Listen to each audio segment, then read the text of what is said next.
Snap.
Am I back? Am I back? Looks like I'm back. Okay, sorry guys. Game just frickin' crashed right out from under me. So maybe that's one reason to not try to join a game while in a game. I don't know. That was bizarre. I'll try inviting Gemini again. Hopefully the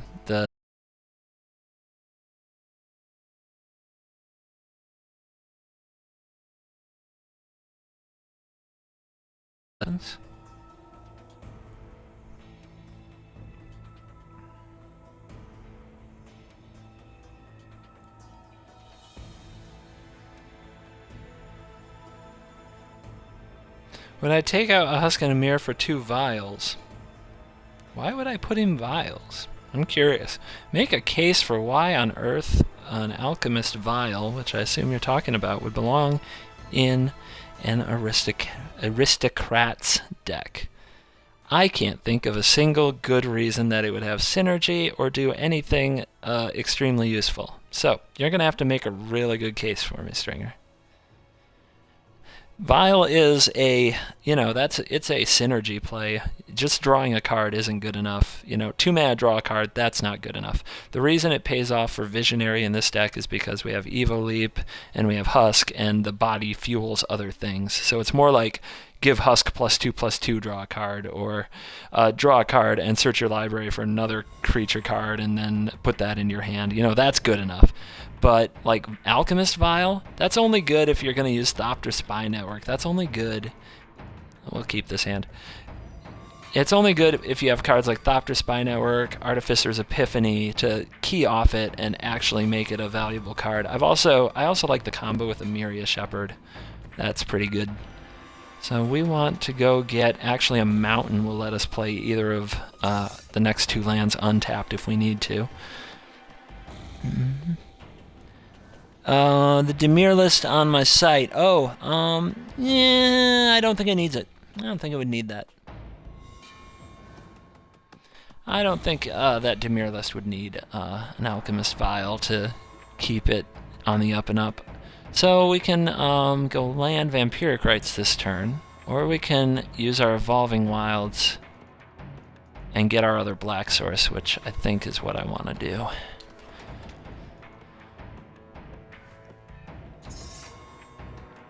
Is this the same deck? Is he playing another Esper control deck? Let's see. I definitely don't want to play against control decks. I think I was pretty fortunate to get out of that last game, especially after his double horribly awry draw. So I'm already, regretting being in this game. That's pretty good. But we'll get the green online.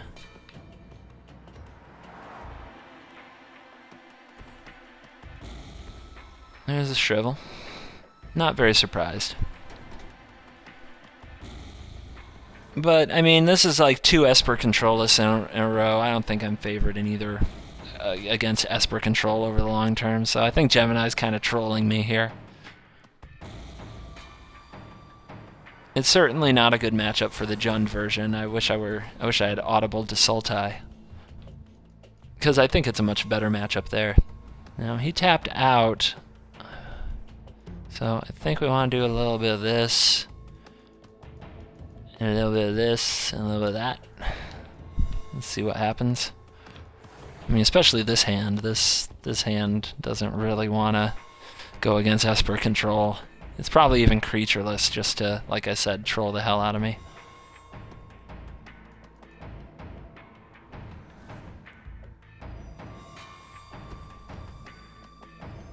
So we got our next green mana, which is, it's good.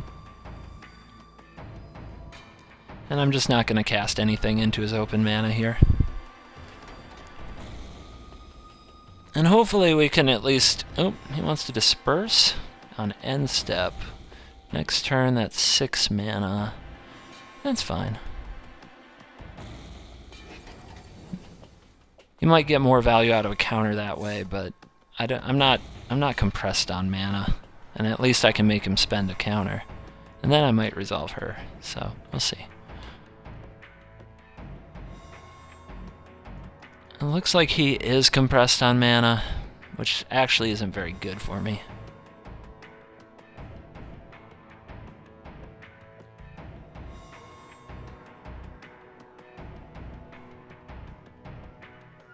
I think I want to take Spell Shrivel off the table, so I'm going to wait one more turn to sequence both of these.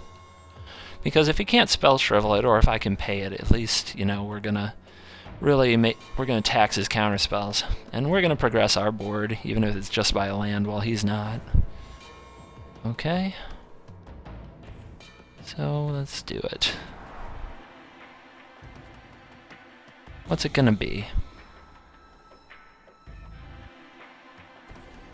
Scatter. Yep, that's fine. Again, we'll see. I already played my land so that I could play around Spell Shrivel, so I don't think I want to resolve either of these this turn.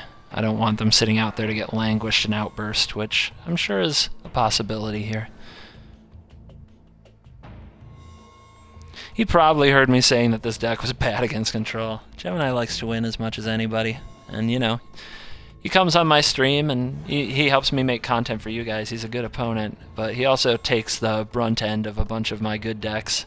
While he doesn't, he gets to play whatever he wants, but my decks aren't slouches, Alright, we're going to put him to the test. Horribly awry. Very good, sir. Well, I think we just put this out there. I guess I should have led with it. If I was going to do that anyway, I should have led with it. That'll probably cost me.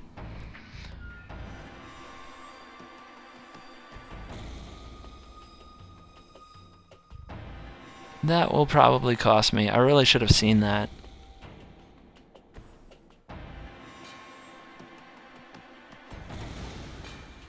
Now, I know he has spells in his hand, so I guess he's trying to find an answer to Lily.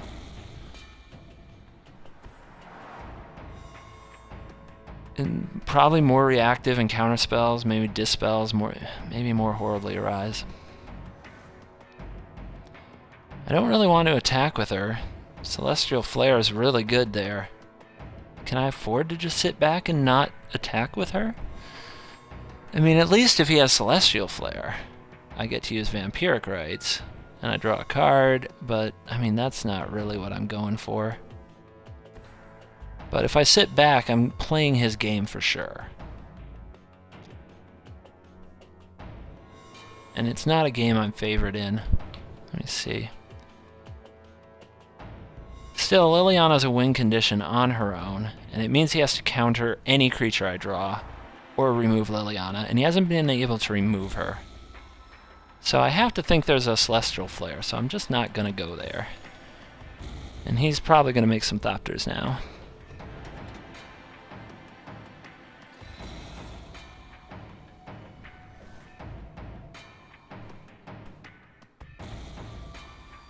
Spy Network, great.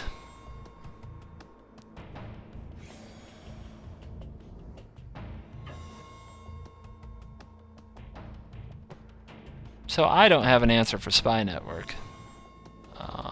So this game is just about done.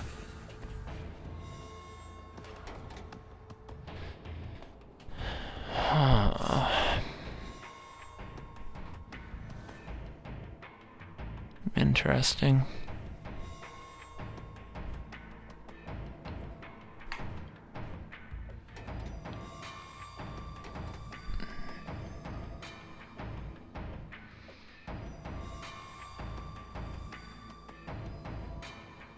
I don't have enough mana to steal both of his guys and sack both of his guys unless I draw land off of Vampiric Rites.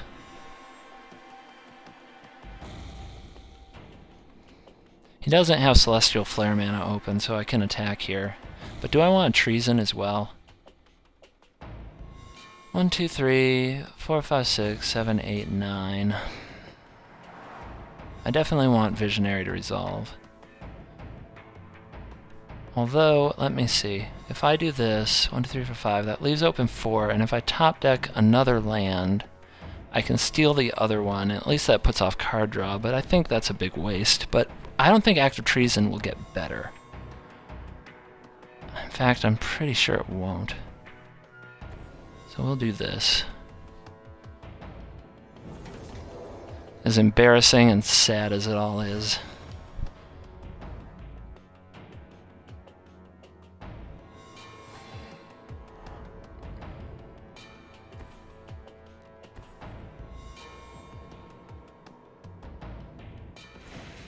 He doesn't spell Shrivel, that's interesting.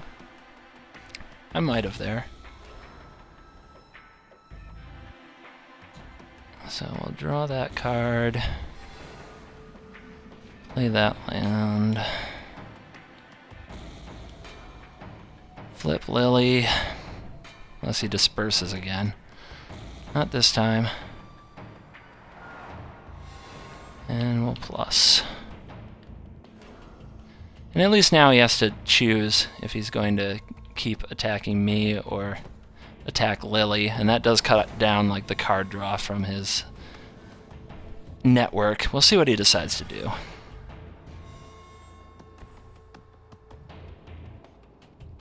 There are no Reclamation Sages in this deck because it's not really a control deck. He's gonna keep Lily down. Don't blame him for that.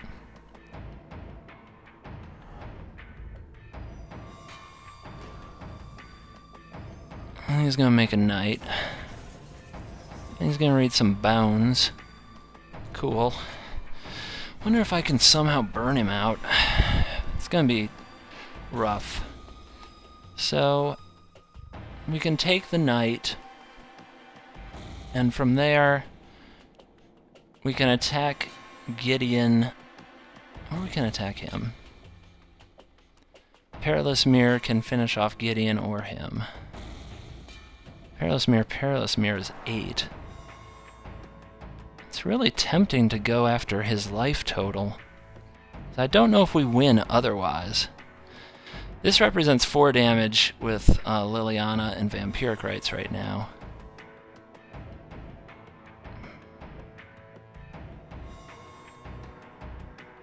Okay. I think this is our only chance to get this particular hit in.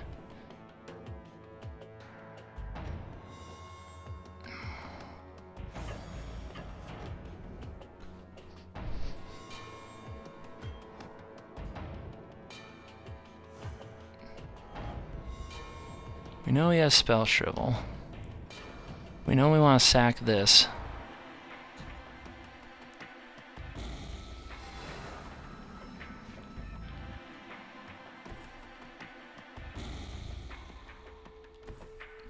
We can play this and we can cut down, but I think it's really tempting to cut down on his Thopter generation, but I think we just have to go to the dome.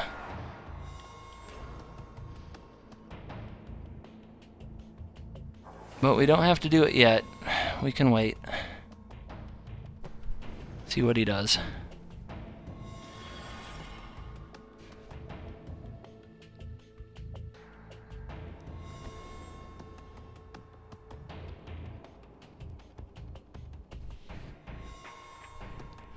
I got another tight one. I didn't think this would have a good matchup with control, but we are, we are battling.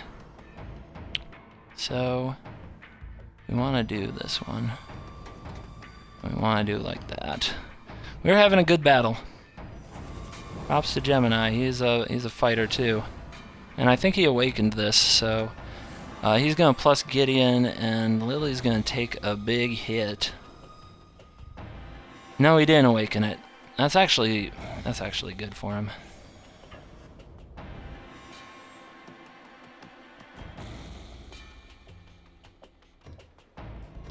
I don't think this will work. Did it work? Oh, that's kind of sick. I wonder if that's a bug. Because I got mana and an effect out of it? I don't think that's the way that's supposed to be. I feel a little dirty.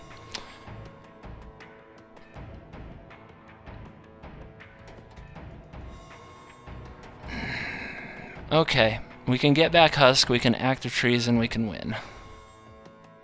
So, in case you guys were waiting for me to miss a lethal, I'm not going to.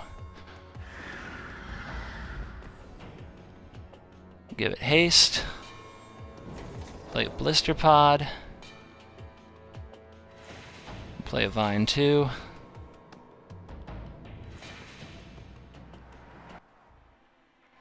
Yep, he's out.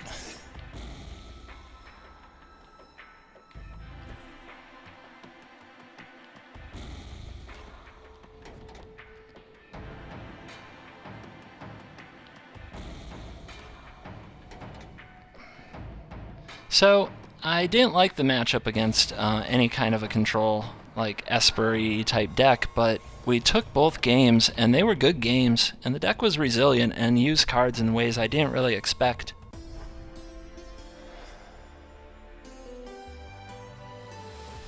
I don't know if I was ever in the gutter. I definitely had an awkward hand, but, we trudged through it.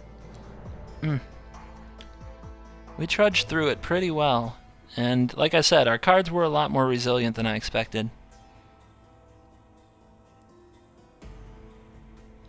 That's kind of weird. I've never tried to do that bug before where the Scion both drew a card and sacked for a card, but it's kind of curious that it's built that way. So that was the Jund Aristocrats deck, and now we're going to play what I think is the best version, if I had to pick one just right now, and that's Sultai. Heh. Nighthawk is quick to jump all over me and bust my balls.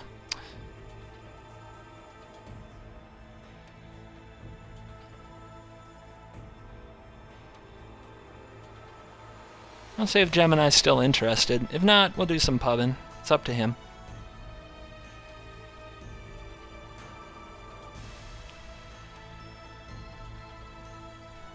And he says, gimme more. Gimme more. Britney Spears.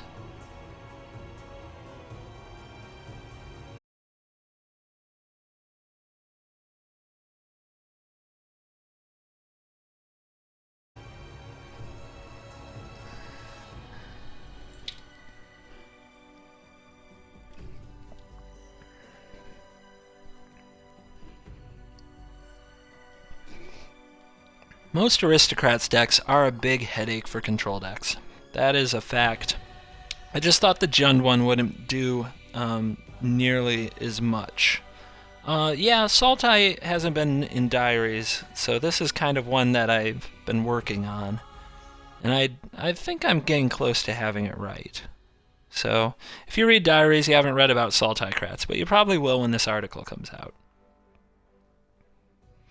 Most of what I've been playing with Sultai for a while was a port from DJ's deck from NGA, but I think I put my own tweaks on it and I like it, and instead of being like Sultai Combo Mill, now it's Sultai / Planeswalker Madness. It has 5 Planeswalkers to go with all of the regular shenanigans, so it attacks you from several angles. You have to be able to both attack its Planeswalkers, and you have to defend against the Husk combo and the Go Wide token strategy. So, it makes you do work, and this is a fine hand. It'll set up our mana just fine.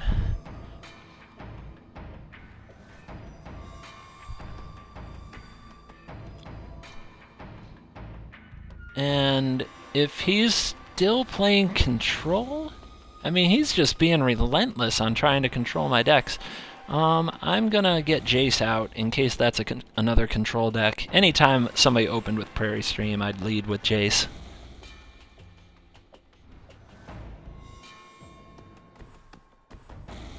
And we have a Jace off. Now his Jace is, like, no doubt about it, probably going to be better. I think there's 2 spells in this whole deck, but what Jace wants to do most of all here is the Merfolk Looter type ability that he does.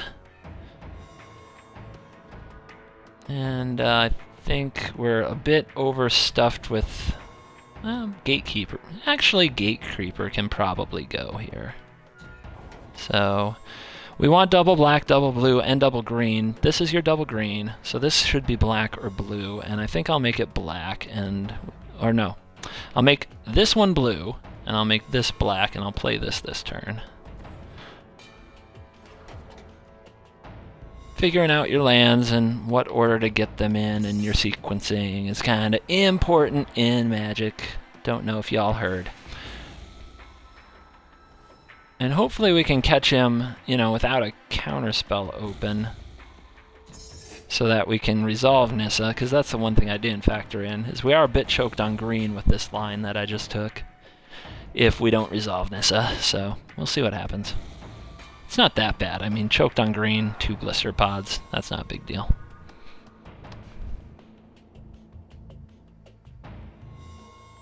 Yeah, I did say before that I'd rather Merfolk instead of Jace in this deck, and I changed my mind. I absolutely changed my mind. That card turned out to be pretty hideous.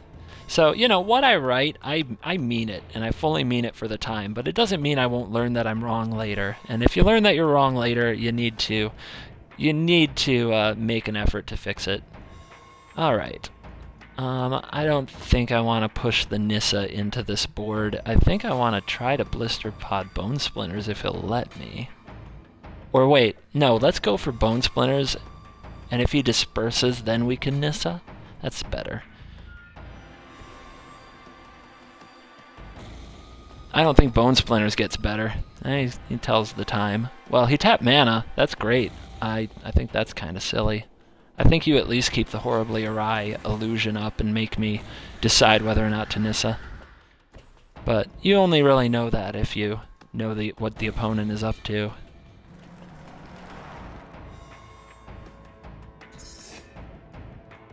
And I'm going to pass the turn and keep my Jace. Oh wait, I can flip Jace right now. I almost missed that. So we can already make a Planeswalker, and we can stretch him and try to push for ultimate really early here. So he's going to have to somehow interact with this.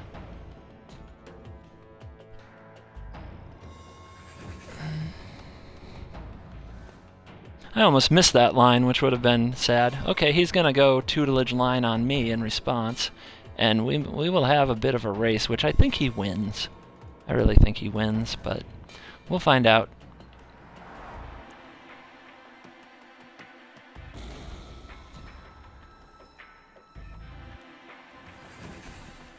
And I'm just going to hold. This could be crazy, but I don't want to walk into a planar outburst, and if we're going to go for a Jace ultimate type kill, I really want to just throttle him with spells. So that's what we're going to do. We're going to make him figure out how to solve Nissa, and if he's going to kill it, he probably has to planar outburst it. And then if he does that, but we get to a Jace ultimate, then we can throttle him with a bunch of spells and try to mill him faster than he's milling us. At least that'll be the plan. It's going to be tough, because I'm sure his deck is going to be designed to do things like this, draw cards and get extra mills. But ours can cast a lot of spells in a turn, especially if he lets us flip Nissa. So this is going to be an interesting, most likely a mill off, you guys. Should be fun. I'm going to try to skip straight into combat and see if, yeah, he's not going to use a vial, but just try to make him think about it. So we plus, and we get this out, and we pass turn. It's gonna be tight.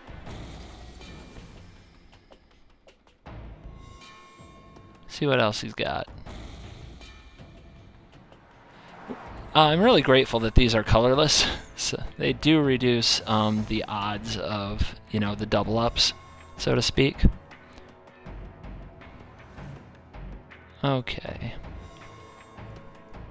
So we're not gonna goof around. We're gonna flip Nissa for sure. And he's Esper again. I mean, I think we've got 3 different builds of Esper to his credit, but my god, this guy likes Esper. There's that. And do that. I think we'll just... because he doesn't have Celestial Flare open, so we'll just do this.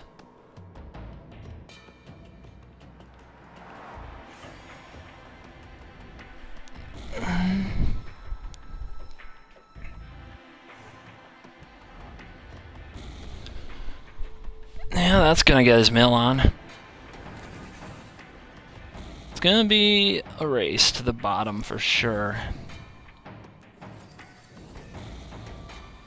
Now, what we have here represents 20 cards out of his deck, which is half his library. So we're gonna have to get another 8 spells together before our deck is empty. And there's a Spy Network, but that's a turn behind. We can deal with that. So here we go. Here we go.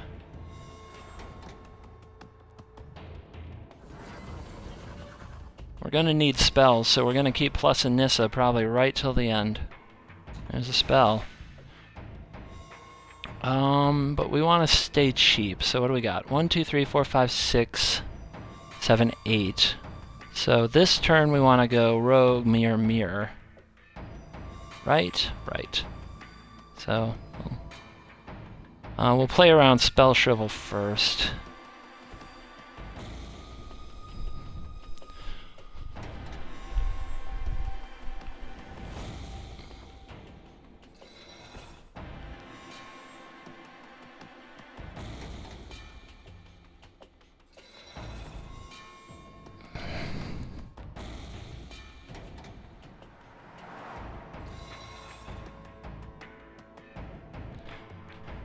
He might think he can win the race, you know? Maybe he doesn't... Yeah, maybe he doesn't know what I was trying to do, or maybe this is just a race he's happy to do. But we hit 2 tutelage. That's going to make a big difference. And it looks like he still has 2 epiphanies, which are probably his only, like, draw 2s. So those could be a big problem. And we just have to keep hitting the critical mass of spells. There's a big one. That's a big deal, you know? That's a big deal. So the race is on, you guys. The race is on.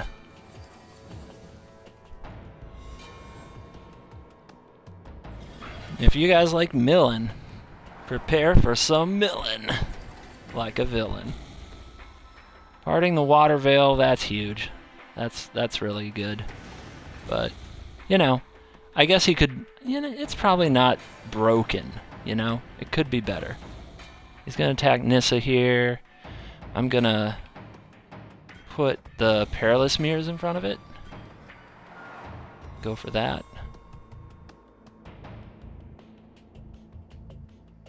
Could be a mistake because I can take away his ability to use a Thopter next turn.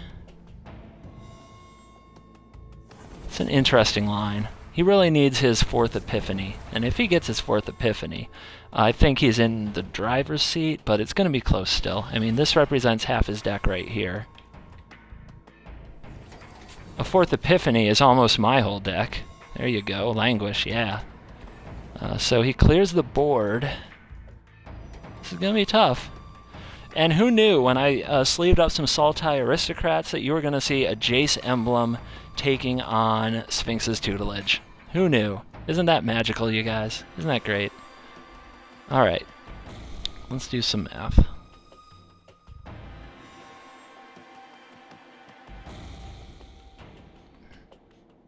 He needs to draw 8 cards. Epiphany can be worth 2 cards. And he can draw 2 a turn, 3 a turn with Spy Network. And I have 15 cards here, so I just need a spell I can cast, so we're definitely going to plus. That's not a spell.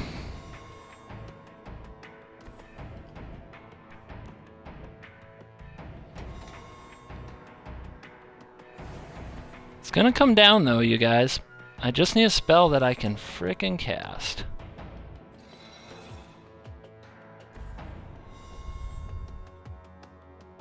And now he can't draw enough cards with his tutelage to mill me out. 1, 2, 3, 4. 1, 2, 3, 4. If I play my land, I can activate my falls. If I hold it, I'm bluffing, but I'm not sure what. I don't think he is either. And what I mean by activate my falls is I can sacrifice Blister Pod to get the Scion to make 1 mana to activate my falls as some kind of surprise blocker.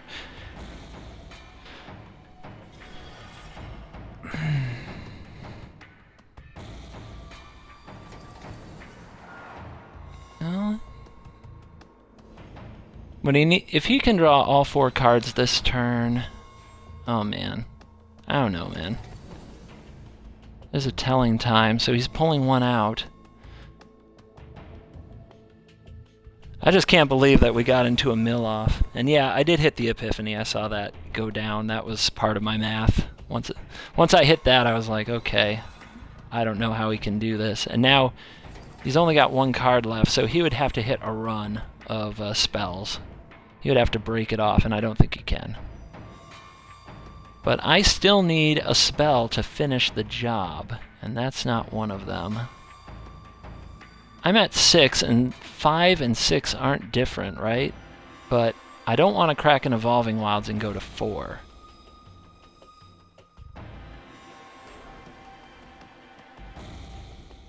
There's a spell. Okay. Although it would be really sad if I hit that and I needed to use that as the last one in my deck. And he's out. So, there you go. So 3 straight games of Aristocrats versus Esper Control. 3 straight games that Aristocrats has managed to take, and in some really bizarre fashions. So, you know, we saw a triple Planeswalker kind of beat down with Lily and Ob and Nissa. This game we see a Jace emblem go all the way.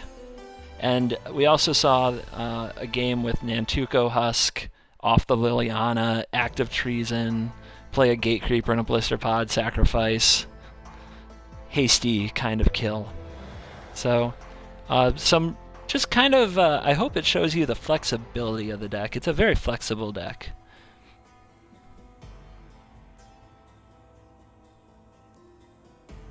Did Xbox Live make it so you can't play randomly versus your friends in ranked play? We don't try.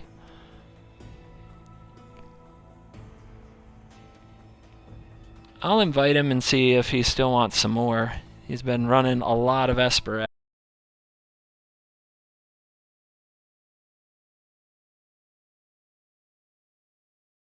Bad matchup, but each game has actually been very interesting, and we've had to find very interesting ways to win. If he had cracked his Thopterland and forced you to play out your hand to protect Jace, well, playing out my hand wouldn't protect Jace from Thopters. I didn't have anything to do with flyers. If he had taken that route, he'd probably be in better shape. He'd still have to deal with Nissa, and he'd still have, I think, a pretty tough fight. For one thing, I could Bone Splinters one of his Thopters with flashback from Jace, and then for every turn after that, negatived the other Thopter. And then I don't know, but he would have still had network, so he could have gotten out of control. I don't know. I think he did miss. I think that his best line was to sack Foundry. Maybe he didn't believe that I could Jace ultimate him, that I had enough cheap spells in my hand. This hand isn't good. If he's playing Esper again, I mean, my god. Okay, our hand just got a lot better. That card is really important to it.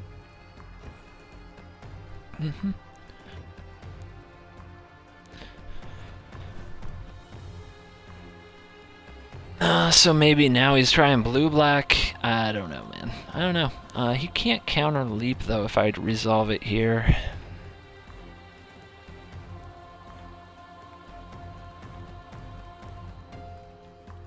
I think I will, but if he has Feldar Cub, that will be embarrassing. I still think I go for it. I think that's right. Then any resolved creature is a problem for him. And we can start getting value. Just getting that value. It's interesting to think about grinding out a control deck, but I think we've proved that we can.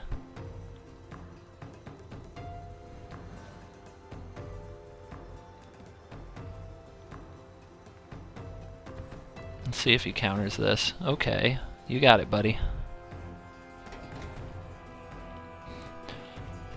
I mean, that Horribly Awry has a lot of better targets, so I get why he would, I just don't think he should. Okay, he's got Cub. Cover's here. And he's just going to fire it off right now. Don't agree with that. You don't have to fire it off until there's a creature on the table. Oh, he's going to Mortuary Mire it. I mean, I guess.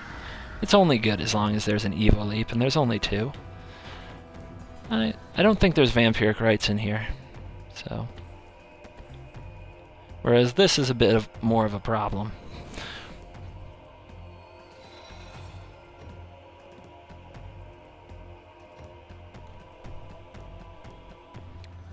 Let's see, I mean, let's say you search the game and get an opponent. I have never accidentally played someone on my friends, even though we are playing at the same time. I don't know, man. I don't know. Maybe there's just a lot of people playing the game, or maybe it is blocking my friends list time. I'm not sure.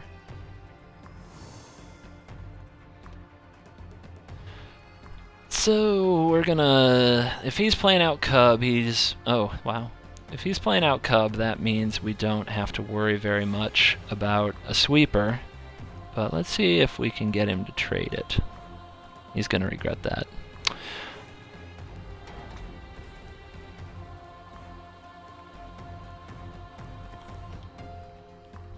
We're just gonna pass. So, we're just gonna joust for a while.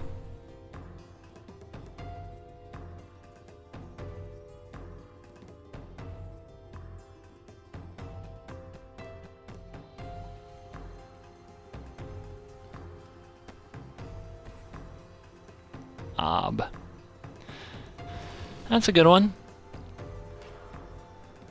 He's gonna kill it? Can't agree with that. Can't agree with that. I think you plus there. 100,000,000% of the time. As if that's even a number, I guarantee you I would have plussed. Okay. Because this is gonna let us have a pretty ridiculous type of turn. Definitely want that within striking range no matter what we do. Now we can run this out. We can run this out. Make him do something about all that. I'm guessing he has Languish or Outburst, but even if he does, we get a crazy amount of value from Leap, Abomination, just drawing extra cards. And Abomination isn't actually good in the matchup since it's hard to keep a board around and go off. Okay. If he doesn't have some kind of a removal here, though, he's in trouble. And he's going to 5. Okay. I guess he doesn't want Abomination to be able to kill it.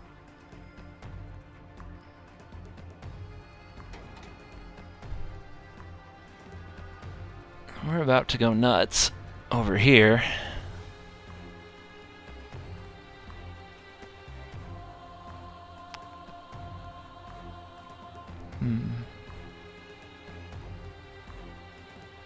Well, let's try to get Gideon off the board.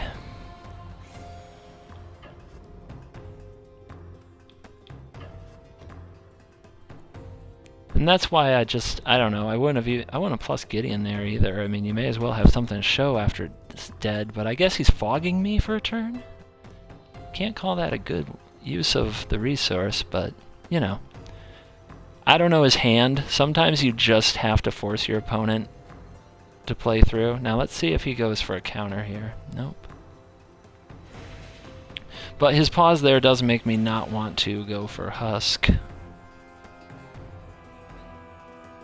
Although, you know, if he's got a counter, maybe I should force him to use it. It does open things up in the future. It's not like I'm short of cards. So I'm just gonna... No, I can just pass and gain value from... I can gain tempo from this turn because I did something, he did nothing. And if he lets it resolve, he's just gonna outburst me. So we know it's not gonna resolve anyway, so we may as well hold it.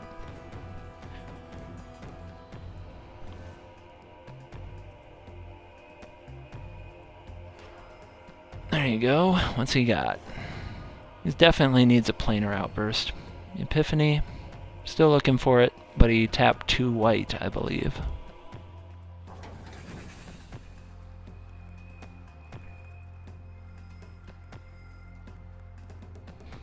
No need to use Leap in those situations versus another control deck. Just keep your board. Just keep your board.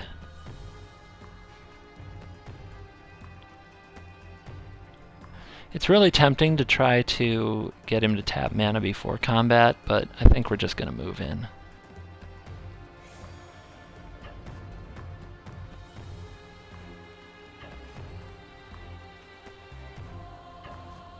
You know what? He could have a Disperse, so I'm still going to attack Ob.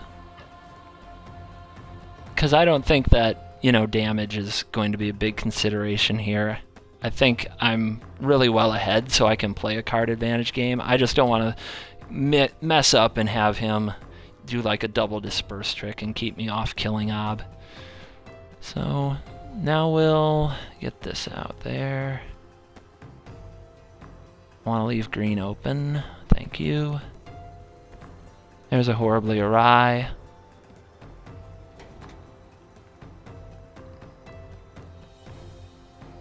We try to force like a Spell Shrivel or something? I think I'll just put out a Marauder and draw a card. No, we can just leave green up. I'll go for Mirror instead. There's a Shrivel, sure. So now we got some of that out of the way. Pave the way for future shenanigans. We've got him down to 1 card. He's top decking. And it's a land. I'm sure he drew that this turn, since he discarded 1 previously. It doesn't mean he has to, it's just the vibe I get. Wouldn't be surprised if his last card was a land too.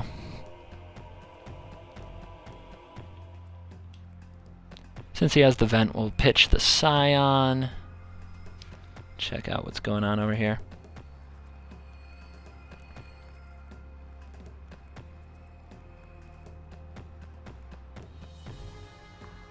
When is your round 4 for the tourney? We haven't decided, and since this round doesn't end till Saturday at the earliest right now with the way things are scheduled, we haven't talked about it, but it will be the 2 of us, the guy I'm playing right now, Gemini and I.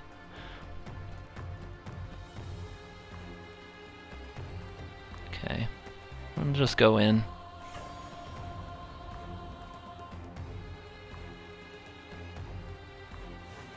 If he's got Shrivel, let's just Husk into it. He's got Scatter. Okay. Hopefully he awakens something. I think he will just out of, like, I've got to do something. Yeah, he does. Okay. So now I can do this.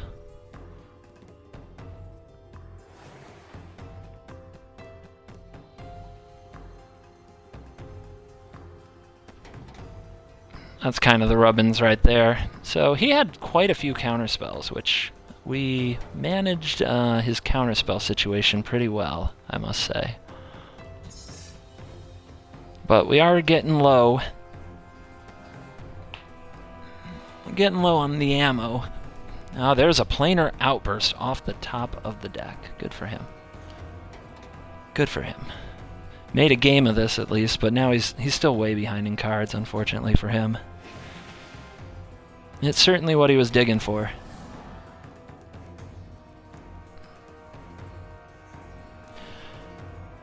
Unfortunately for him, he's just going to see me spike an Ob Nixilis off of it as a follow-up. Pretty brutal. And then we're gonna put out a Whirler Rogue on top of that. So this is why I think the Sultai deck, I mean, we've been able to win all the games against Esper Control so far, but I think this Sultai deck is particularly tough to deal with. Like, everything it casts or does has to be managed. We had Evil Leap, he killed it with Feldar Cub, you know.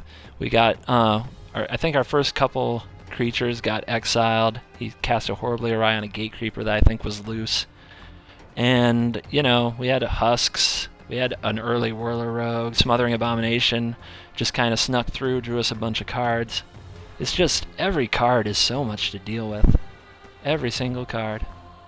So he invited me to play, which I will take him up on that. But I'm going to leave this game first because I don't want the stream to crash again.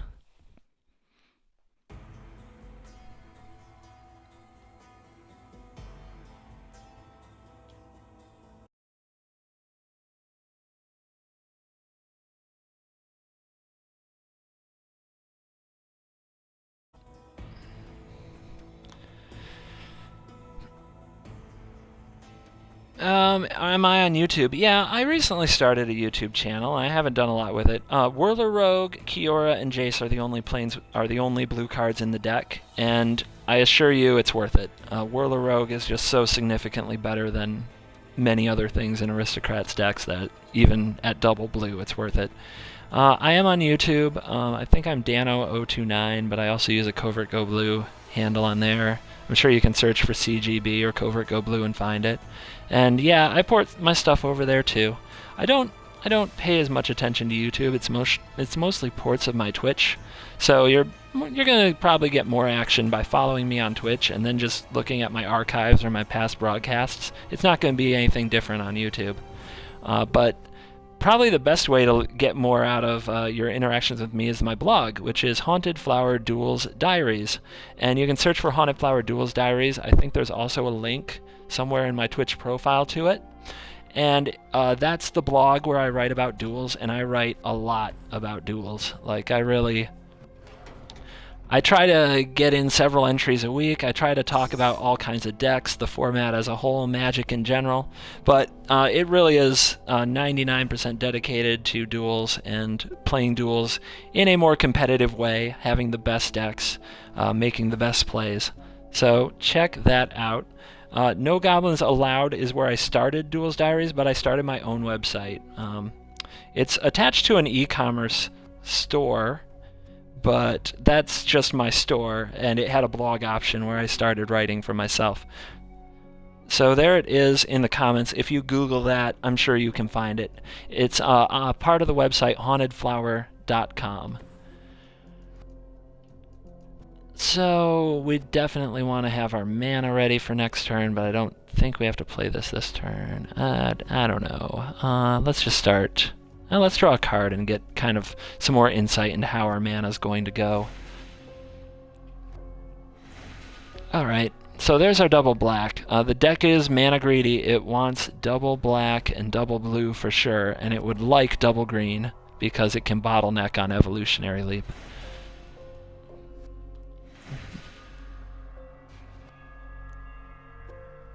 Thank you, Stringer, for getting in there for me. Appreciate the help.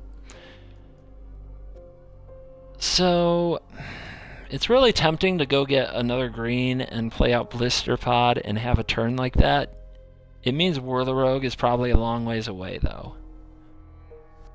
But it might be right. It's really tempting.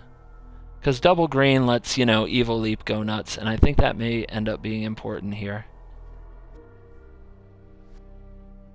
It's interesting. So I'm actually going to go double green here, even though I have a Whirler Rogue and no blue in my hand, and we'll see how it pans out. Getting your mana in order with this deck is one of the challenges. And Whirler Rogue may be a long ways off, but there's only 5 blue requiring spells in our deck.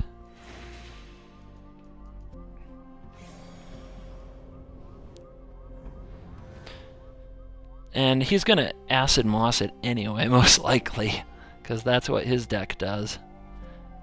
And I'm really curious to see how this goes, although I don't like our hand for a ramp matchup at all right now. Regardless, I definitely want to get out my evolutionary leap here and start digging a bit.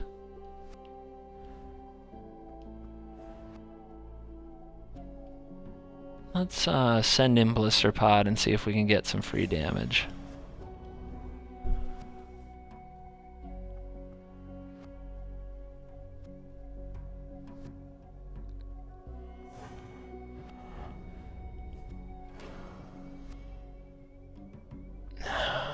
I was gonna sack Blister Pod, dig into Perilous Mirror, but actually I'm not going to, because he might Radiant Flames or Planar Outburst. Let's see what he does. Another Visionary is not a Moss, and we are fortunate to not be facing Moss right now.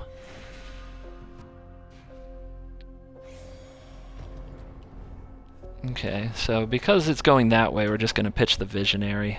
Again, like, it would be nice to use Blister Pod after a sweeper, not before. And there's another green.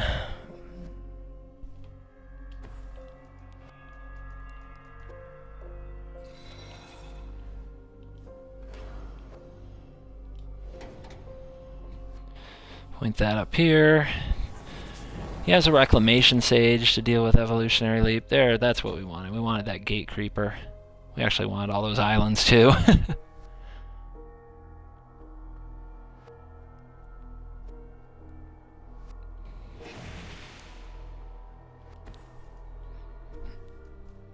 I want to keep fixing up this mana. It's kind of weird to have no dual lands. I think we have 12 or 14 in the deck. So it's kind of weird to not draw any. So we have to keep working that out. And we're going to hold Pod back. We want to be able to recover off a, off a Radiant Flames, a Planar Outburst. We want to have a creature left over. But I don't like our match. I don't like the way this is going one bit. I think we're in big trouble. There's Renewal, sure. He doesn't have an answer to Leap, so it's possible his hand is just a bunch of land and fetch, and maybe one Rolling Thunder. If he had Omnath or Shepherd or anything, I think he'd be playing this a much different way. He doesn't have Retreat, so he just may not have any of the, real action that his deck needs.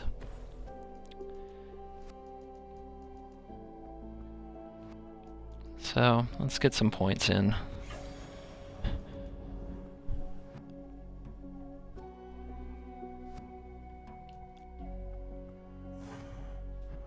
Get some mirrors out.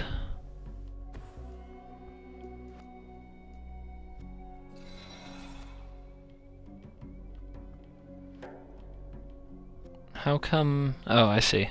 There we go.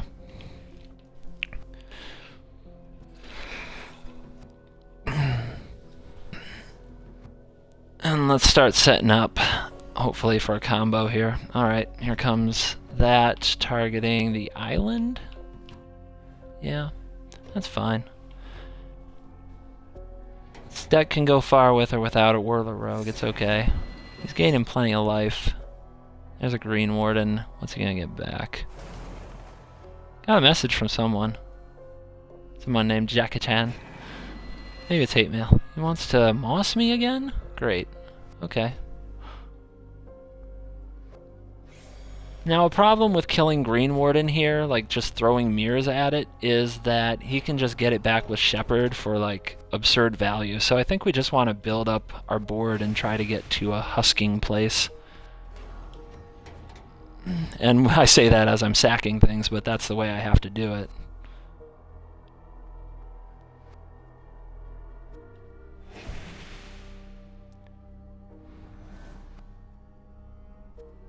I just got back an Acid Moss.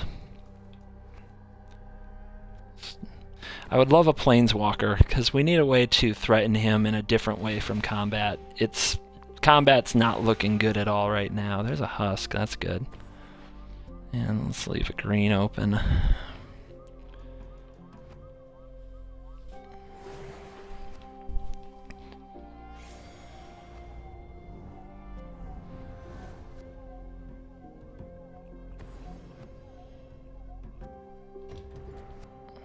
Okay, now he wants to work on my black.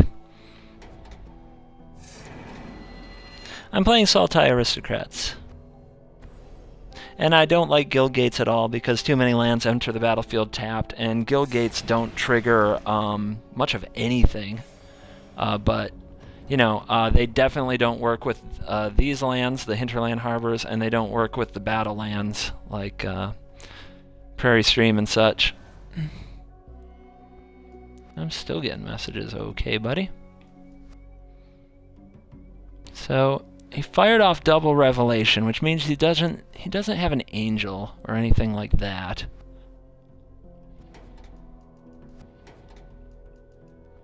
So we're gonna go to work.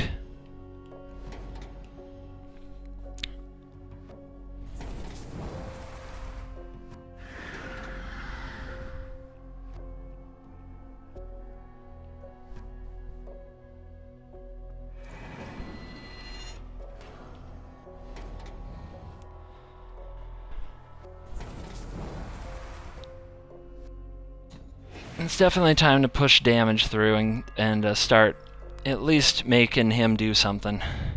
And hopefully keep him from drawing the big guns.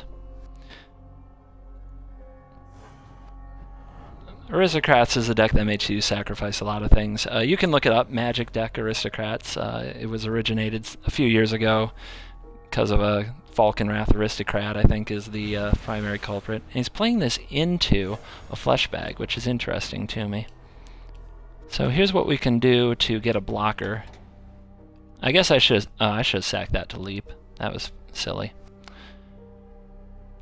That's what happens when I try to explain things while playing. It's an acquired talent, I promise all of you. It's a very acquired talent, getting to play Magic and explain Magic at the same time. It's not easy.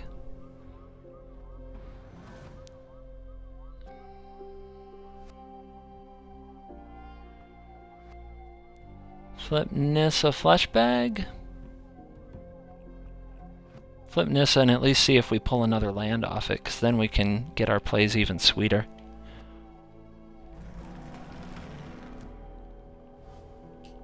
So if I'm not responding to chat much right now, it's because these games are getting complicated and exciting. And I think that's better for the viewers anyway, so if I can't always explain what I'm doing, bear with me.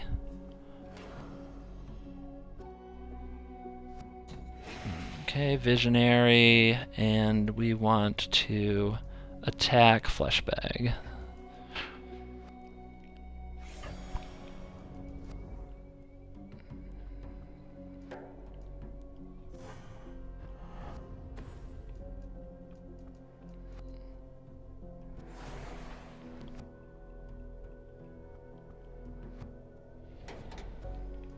Alright, he might have another revenge. Oh no, just a connection. So he's flooded pretty aggressively.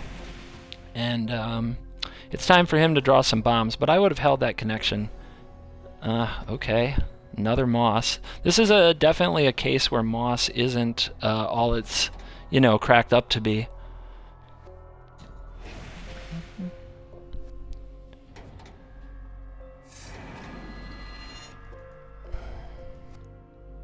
Although he's done a good job keeping me off blue.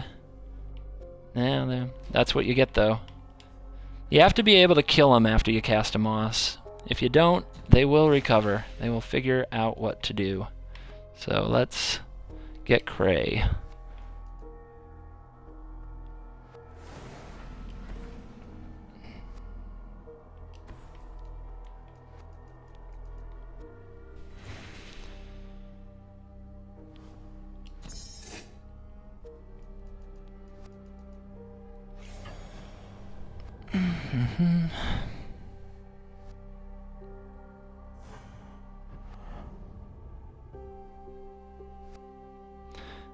Arctic Gator. Yeah, no problem. You can ask questions. I just won't always get to answer them timely or anything like that. I will try to make time to check. Sometimes I get really into my game.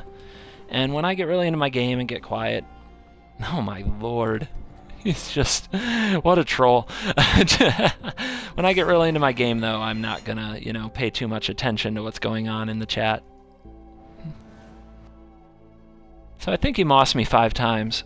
And I think we're still gonna take this one based on the card quality and count. Let me see his graveyard here. Takes forever. 1, 2, 3, and he Green Wardened a Moss. So he mossed me 4 times. I don't really agree with that decision to just keep the Mosses coming, but, you know, his deck, his game. So here's what we want to do.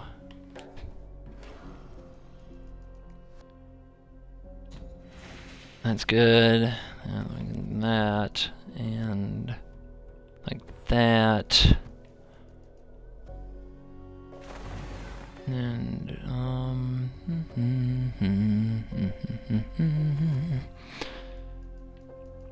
see, if he had saved like Natural Connections or Mosses in his hand, then top decking a Retreat or top decking, you know, some of the other cards in his deck with landfall, like a Myria Shepherd, would be a lot better. Omnath. Right now, if he top decks any of those, they're not actually going to do him any good. And that's what I meant by I would have played those differently. Still, you gotta draw him, and he hasn't drawn him yet, and that's the way Magic is sometimes. But you have to play as if your next draw will be good. If you know, just always assume that your next draw is going to be crap, then there's no reason to do anything right.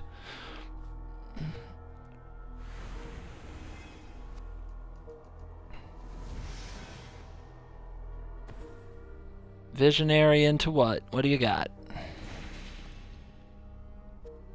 He's got a lot of land. Planar Outburst. Like a boss. And he's probably going to set it up to get something back. So we're going to draw a bunch of cards off this, and we're going to be ready to rebuild.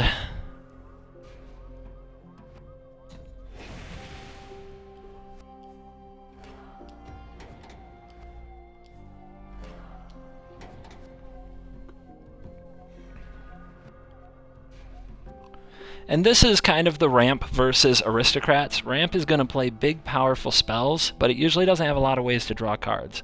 So it does run out of, it runs out of gas. And if Aristocrats can have the card draw engines with Planeswalkers or with a card like Smothering Abomination, it can take kind of those big hits and just reset with a whole hand. And that's what we're pretty much doing that textbook here. It's really a good showcase for how you want to play the deck in these situations.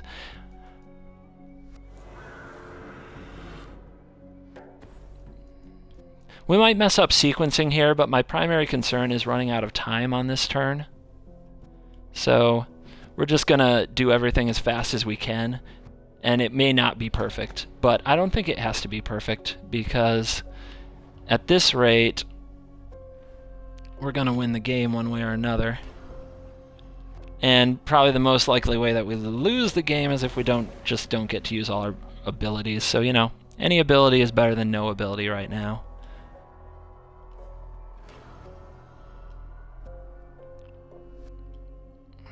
Again, I'm sure it won't be perfect. I'm sure you could sit there and think of better ways I could do all of this, but you're kind of on the clock when you have this many options per turn, so just get your value.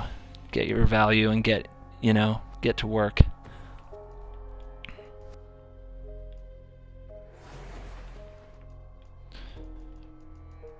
And I don't think we even need to, if he top decks another burst or whatever, I won't even be missing the evolutionary leap triggers. But we do want to keep a Husk on the field. Wow, look at him go. Look at him go. Okay. Good target. So we have to find 1 flesh bag, 2 flesh bags. We need to find number 3 flesh bag in our top 17, or we need to kill him. Oh, there we go. So let's think about this. 1, 2, 3, 4, 5, 6, 7, 8, 9, 10, 11, 12, 13, 14, 15, 16. So we've got him. We'll do it kind of stylish.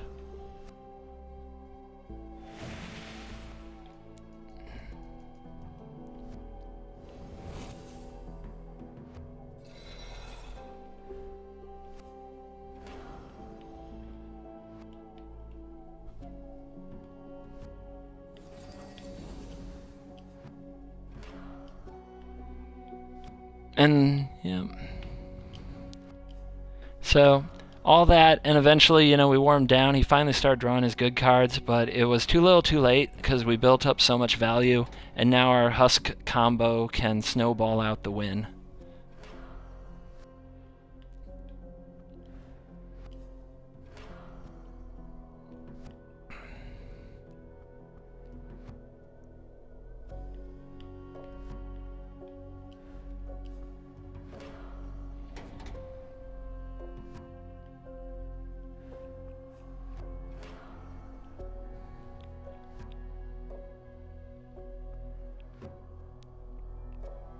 And Whirler made it unblockable, so it's just going to go through and finish the game, even though Ulamog's in the house.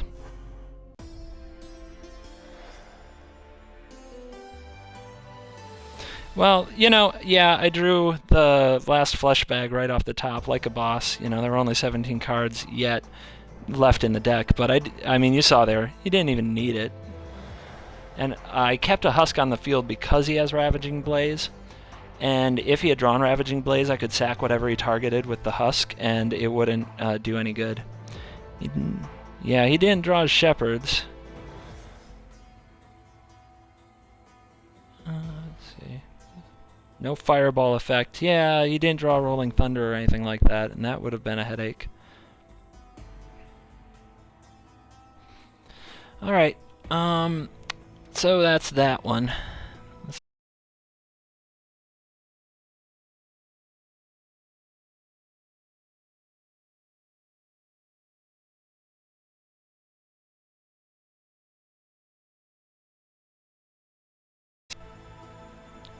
So I got somebody asking me for a game, so let me go see if I can figure this out.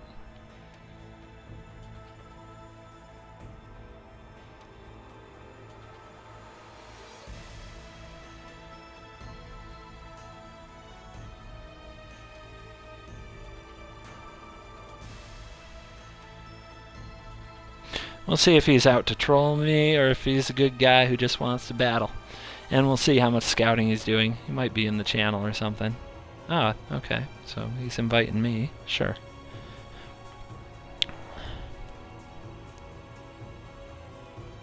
I'm gonna thank Gemini for the battles.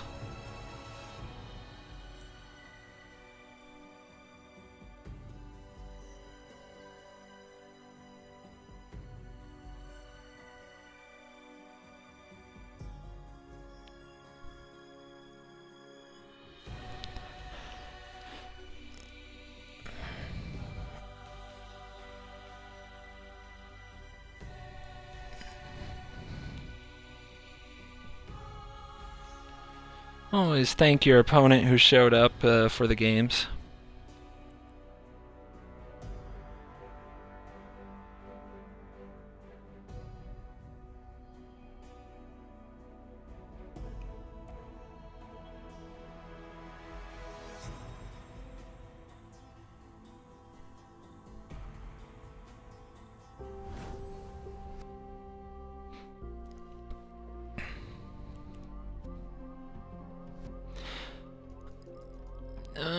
Nope. This is pretty bad, but hopefully we draw out of it. But we could just float out and die. Let's see what happens.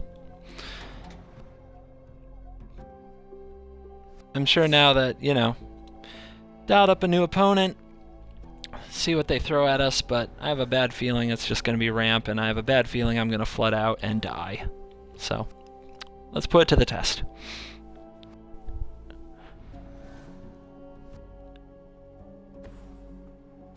Green-black shadows. Maybe Golgari control, maybe Jund. I don't know. If he wants to grind with this deck, I think I like that, but you never know until it's happening, you know what I mean? We do need, this hand right now is so bad, we need to draw an impact spell. So, you guys can check my luck on this one. I need to draw an Evo Leap. That would be very good. Or a Planeswalker that can really build up some advantage. It looks like he's going to play a pretty slow kind of control-y strategy. That's going to give us a chance to draw out of this most likely, but I still don't love the position. Pretty bad position. Let's put him to the test. I'm sure he'll block, but, you know. Aw, man, he blocked. Okay. Get this out there. Sure. You have evolved. And we'll set up more green. Yeah, we could get mossed here. It could happen. Kill gate, so moss is still on the table, but this looks like the Golgari kind of control deck that was really popular in Origins.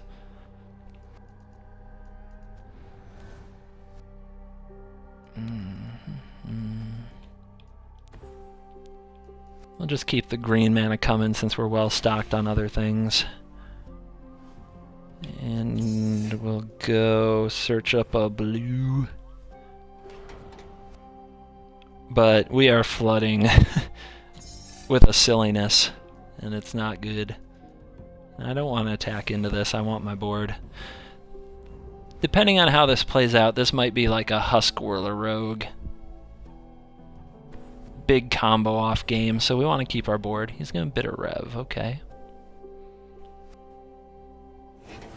Of course, we have a long way to go before we draw those cards at the rate we're going.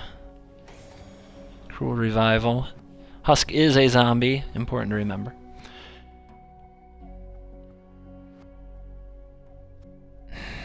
Man. Just a rotten draw. Rotten. I guess we'll apply some pressure this way.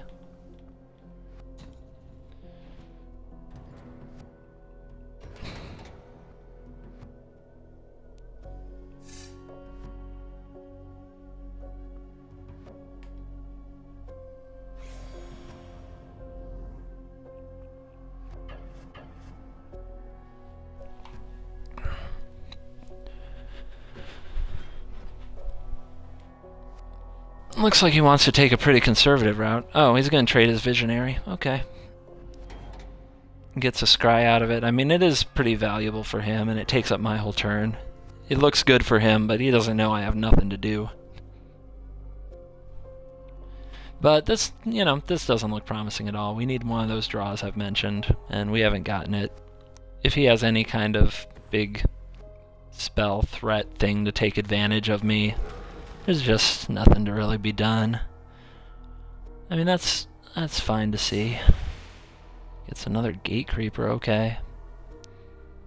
Doesn't bother me very much.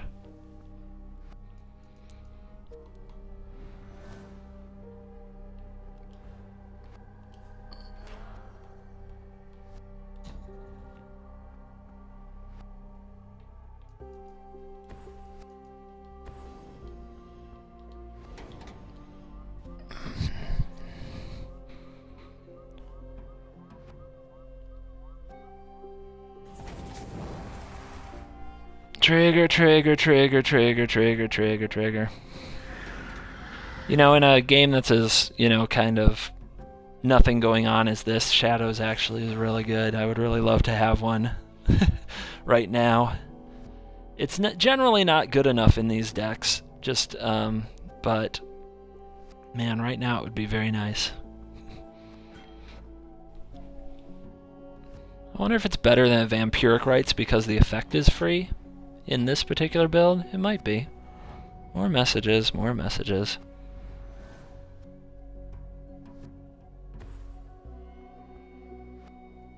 That's from Danny, he's a good guy. Just sending me some love about my blog. If you haven't checked out my blog, you should. Haunted Flower Duels Diaries, where I write about Magic duels probably more than anybody else. I think that's a fair statement. I don't think there's anybody else on the internet who writes as much about Magic duels as I do. I think that is a fair claim to fame. Best in the world. Best in the world right here. So yeah, I guess, you know, that might not, now that I think about it, that might not be accurate if you take into account like blogs. If you take into account like forum posters and Reddit posters, there are probably people who post more than me, so. My goodness. This draw has really been sad. Sad and disgusting.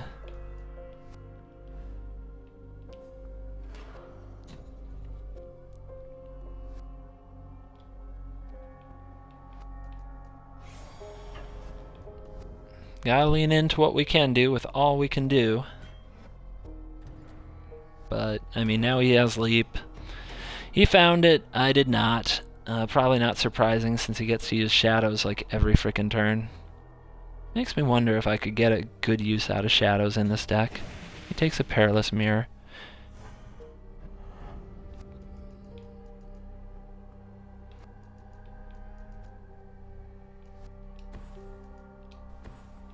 Get that out there. Alrighty.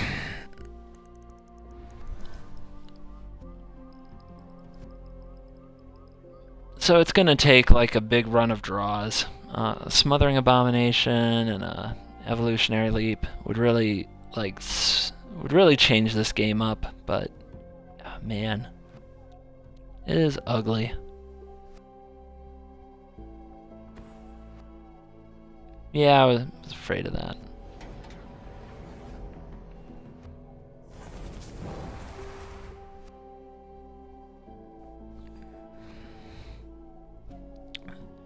So this is a pretty bad way to end the day.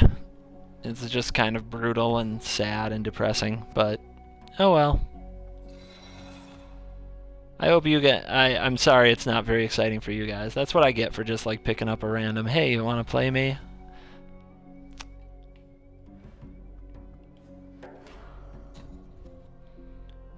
See if he knows what hexproof means. I'm sure he does. He seems to be playing just fine.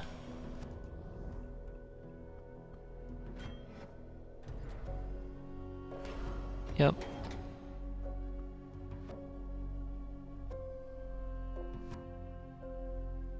We definitely want to hold some creatures back so that we have something to do if we do happen to draw a one of those cards, Evolutionary Leap, Smothering Abomination, something that does frickin' something, for God's sakes.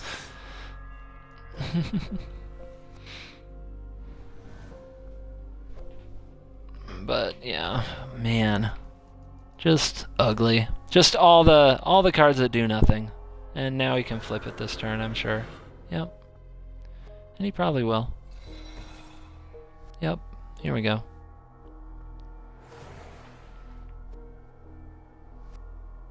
Would be nice to have that mirror back, and I played a Gate Creeper instead a few turns ago. And I did mean to play the Gate Creeper. Just happened to click the mirror in the moment. So that was a mistake. So on top of how bad this is going, we're just being sloppy.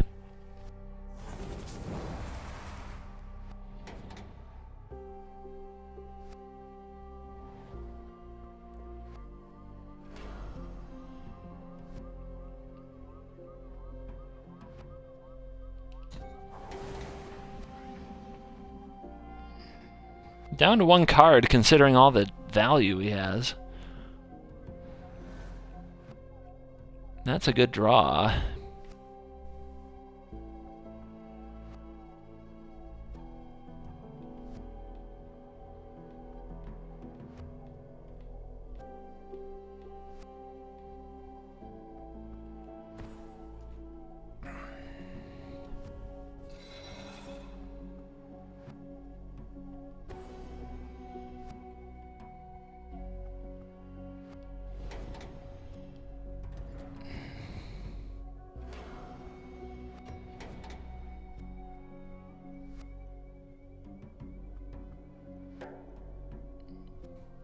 Mm-hmm.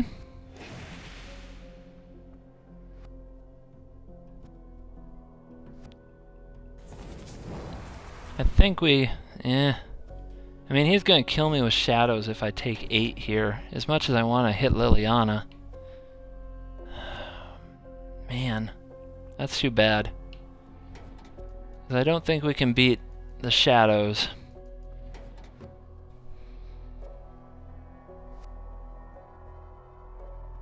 And what I want to do is attack Liliana. But I think we have to anyway, because otherwise Liliana just beats us. We can always hope that he doesn't play Shadows the way he's supposed to, but he seems like a good enough player that that's not going to happen. So I think this game is over, and it has been ugly. And I probably should have just gone to 5. You know, I probably should have taken a 5-card hand.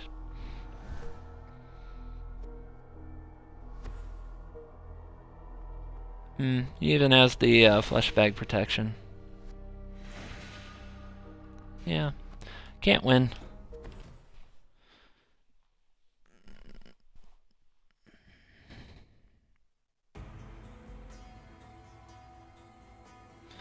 So that was abysmal.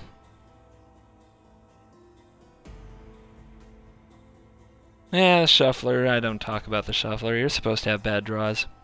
It's how the game works. It's how the game works. So I guess I was supposed to mulligan that. That was the most depressing game I have played today. So I'm gonna move on. Wonder if I should try to get a rematch. I think I'll ask for a rematch on that, because that.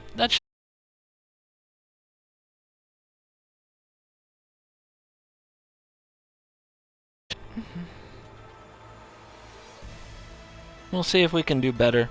Although, this is also kind of the thing, when people, like, come out of the blue to challenge me, like Jackie here, then that's cool. I like to play different people, and I like to play different decks.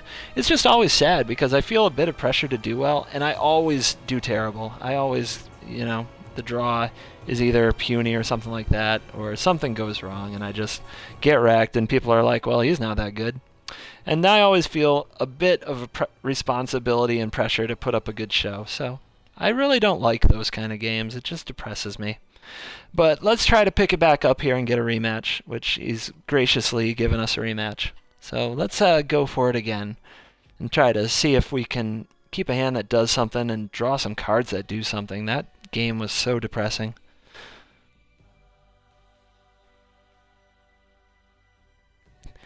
Well, the chances of getting a bad hand if your deck is fragile, Spencer, they're just as bad as they were from your first mulligan to your second mulligan. That doesn't change. The odds, if your deck generates so many bad hands, the odds don't get better just because you took a mulligan. This is kind of the same type of thing. Am I supposed to mulligan this? I guess so. Ugh. I don't know, man. Suddenly it's really not working out. It's like everything got ugly as soon as we played somebody I don't know.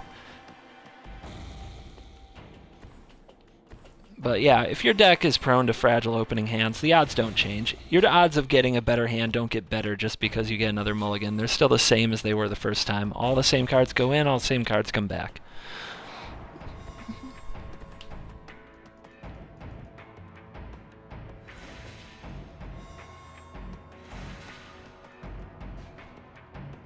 So let's get some power cards going in this game, please. Let's get some draws.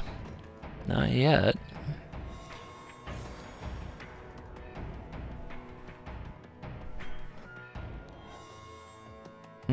Interesting. Thought about it. I really want to wait and see if I draw a black source before using wilds in case I want to set up double blue. Our mana's a bit funky this game. And we don't have Visionary or Gate Creeper to kind of massage it.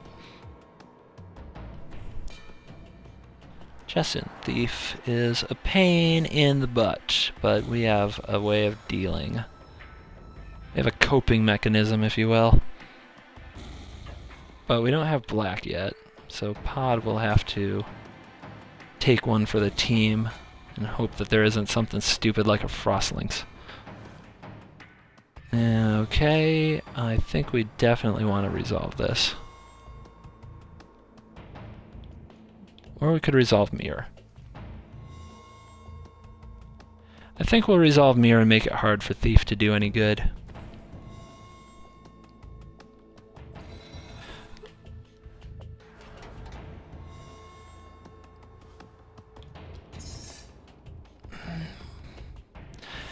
If he has a Reclamation Sage, he might cast it here to get rid of the Mirror, which is a good roadblock for the Thief. and then we can pull that out so that Leap can do its crazy thing. Troll. So this is some Simic Tempo. I wonder how this deck is supposed to do against Simic Tempo. It's not a matchup I know, that's for sure. Disperse. Right. Don't like this. I think this is too aggressive, but let's see what happens. I think I know what I'm gonna do.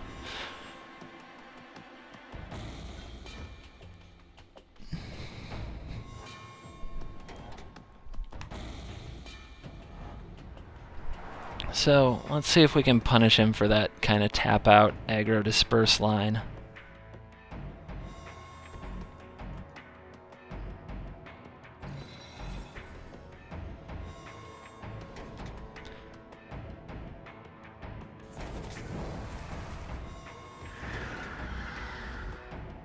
I'm definitely not looking to trade with a Elvish Visionary, so we'll just poke him since we have nothing else to do with that creature. Maybe I should be looking to trade with a Visionary. It would make Fleshbag better. Yeah, I could have done that better. Live and learn.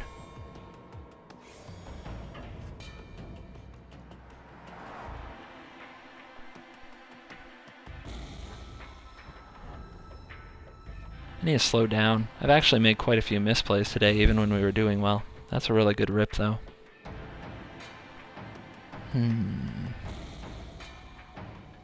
So, I definitely think I'm supposed to use Splinters here. And first I'm gonna get a card off Visionary and get some more options if I need them. Jeez. Weird draw. But we just want to keep cards like Thief off the table. And now we are going to take a line where we try to trade with Visionary if he gives us the chance. Though he's been pretty reluctant to trade it. He probably knows all about the flesh bags. Number 3. You've got to be joking. Okay, he's going in. So we may get that payoff from the line untaken a few turns later, even if it was a mistake. And that top deck was pretty good. It's not double black. Would have preferred a black-blue, but I can't complain. And we got the Thief off the battlefield, so graveyard full of thieves.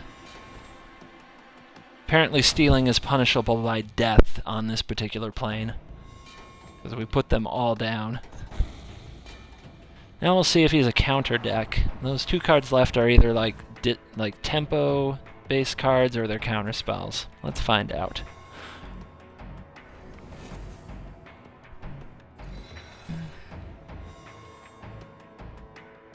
No, you don't want to play Languish. I mean, you can. If you want to play Languish, D-Man, you can go for it. I'm not going to be upset. People have said that before. But the trick is the trick is not to let yourself get that far behind. If you are keeping hands and getting draws that put you that far behind, that's just a flaw in the deck. It's not supposed to win those games anymore. This isn't a catch-up deck, you know? It's a grind you out, keep pace deck. So you have to spend most of your turns and most of your efforts in keeping up with the board and keeping the board under control. And you can do that, you know? It's really not that hard to do if you know how to focus on what you're doing. But a lot of people, especially new players, you know, they try to approach duels as, I need to have this specific answer to this specific thing. This card, this Angelic Edict, answers Ulamog. You know, that's what it's for, and that's what I'm going to cast it on. And if I can't make that 1-for-1 trade, and I have to be creative about how to keep Ulamog from killing me, they struggle a lot more. It's kind of like this deck when you're saying, you know, Languish to catch up, it should have that. No, just because it doesn't have a card that says I catch up all over it like Languish does, doesn't mean it can't catch up. So, you know, using the Bone Splinters in combination with the Mirrors in combination with the Flesh Bag to navigate yourself into a position to catch up, that's kind of the trick of the deck, and that's, you know, that's you getting better at managing the deck, if that's a bit of a tangent there. And if you can't, like I said, if you can't if you're going to lose because you couldn't catch up, because you didn't keep pace on the board, because you kept a hand that couldn't keep pace on the board, then, you know, that's probably a hand problem. You probably shouldn't have kept that hand. Or maybe you weren't meant to win that game anyway. Whereas diluting your deck with a Languish, which kind of runs against everything else that your deck does, I think that would be a... I think my feelings are very clear. I think it would be a mistake. But you are welcome to try that type of deck. I'm not going to be mad if you do.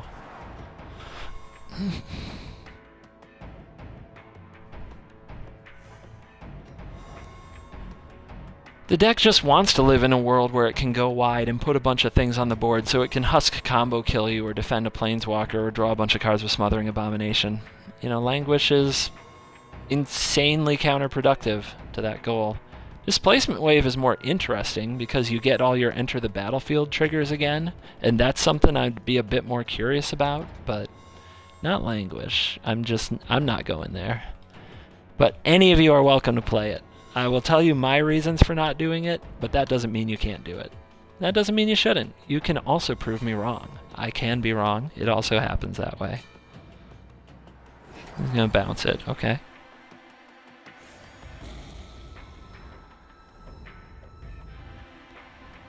Plenty of creatures nullify Fleshbag. That's why it's not that good of a card anymore. But you can play in such a way as to find ways to get it back. For example, you bring up Whirler Rogue. If I can navigate the game in a way to trade my Whirler Rogue with their Whirler Rogue, then we're back to a board state where I can Fleshbag. So, plenty of options. You just kind of have to see it.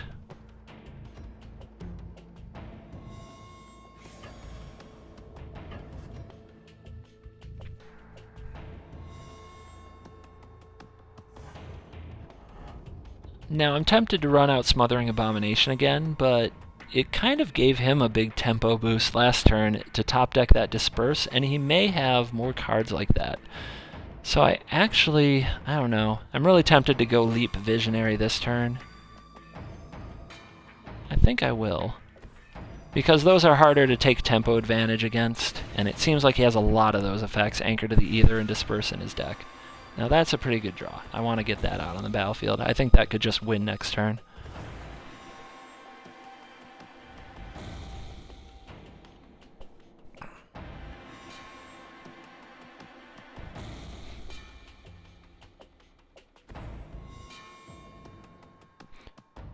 Use Mortuary Mire and you don't care? Oh, I get what you're saying. Yeah, Mortuary Mire. Mortuary Mire's okay. I don't play it, especially not with like a 3-color deck. I might play 2 in a 2-color deck, but a 3-color deck, we already have the odds of your lands just all entering the battlefield tapped are already too high for my taste. It doesn't do it for me. I'm not a fan. Let's get that out there now.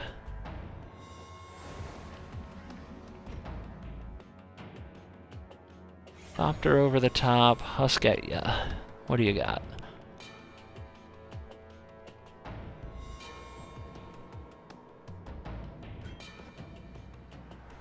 Sure. And we'll just resolve this turn. It'll look bad if he top decks a Sage, but that's fine too. I mean, really, I don't know if Leap is going to be necessary from our board state. What we've got going on. Okay. So there's a troll. A literal troll, not the internet kind.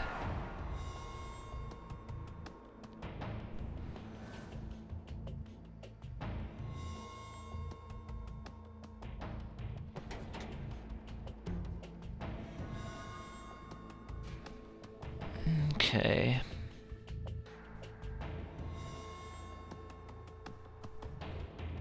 Let's see. I think we'll just do this. Husk. Overwhelm him with lethal Husks for next turn. And I'm not even going...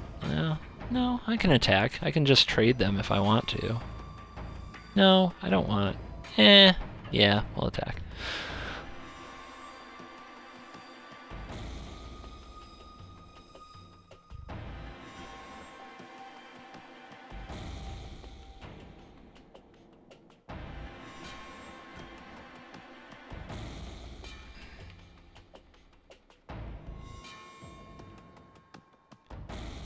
Let's kill you. No.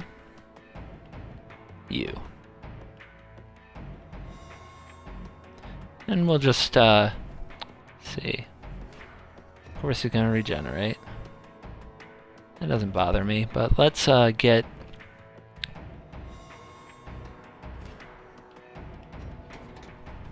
Let's trade with his other two creatures, for sure.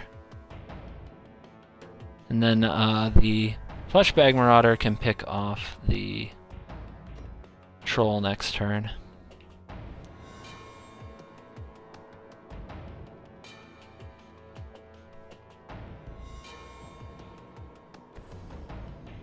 Anchor.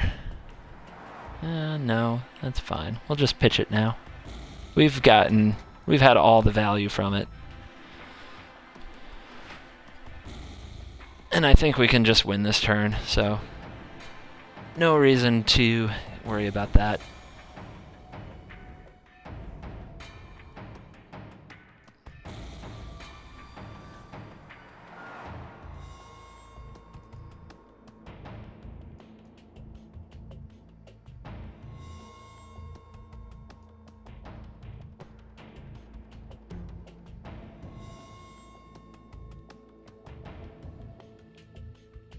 I'll just do like this.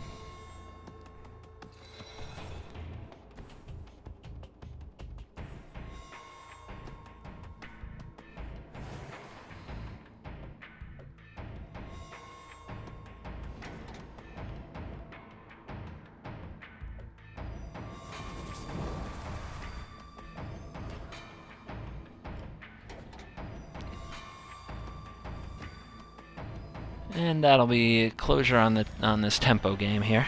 Okay.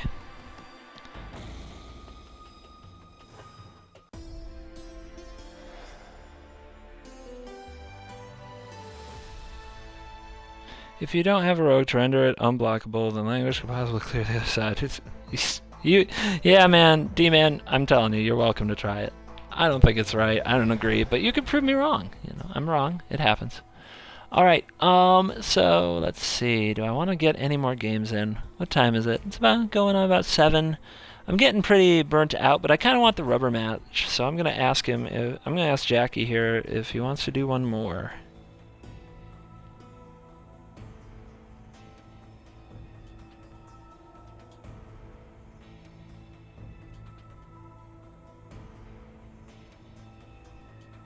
Oh, he invited me. Great. Let's do it. One more. One more game. One more game. I have been liking this Sultai version. I like it best when it gets the Planeswalkers going. I am definitely a Planeswalker guy. I love flipping Nissas, and I love milling people out with Jace, which we've done today. So I'm big into that. So this version of Aristocrats with 5 Planeswalkers feels like it, can do a lot of different things compared to other versions that might just be Rogue Husk combo. We have lost one game. I don't think I should have kept the hand. It was low impact cards, and I drew into nothing that went nowhere, and I just got ground right out. I also would consider a Shadows of the Past. When I thought about all the scry triggers you could get, the more it reminds me of Catacomb Sifter right now in Standard, in Rally. I just want higher impact cards. This is definitely Keeper. So it reminded me of Rally, and that was pretty cool. So I might put Shadows in there to get all that scry effect.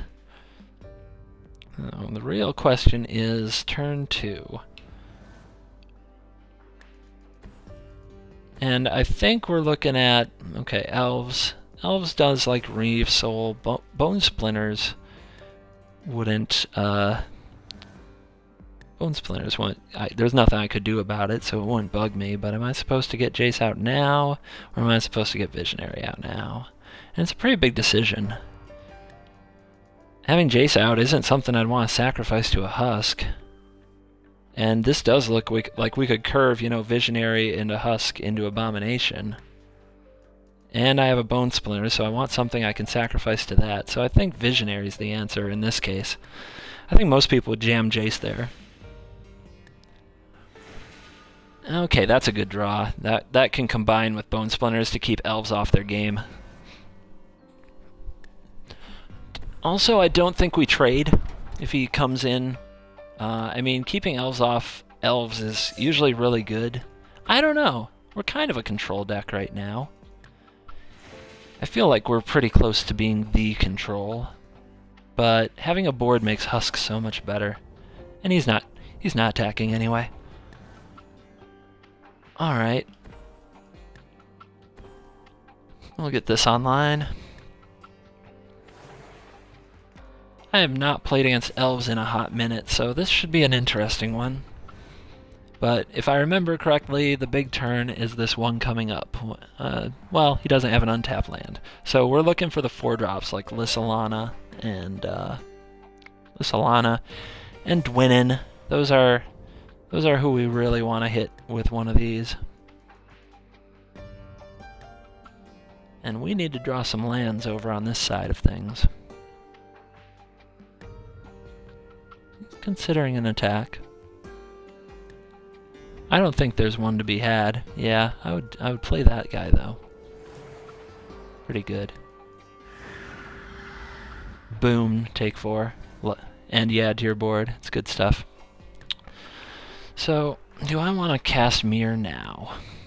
I don't think I want to do the Splinters Mirror combo now. I think I definitely want to hold it. So I think I want to get Jace onto the battlefield. And I want to get another blue for Whirler Rogue.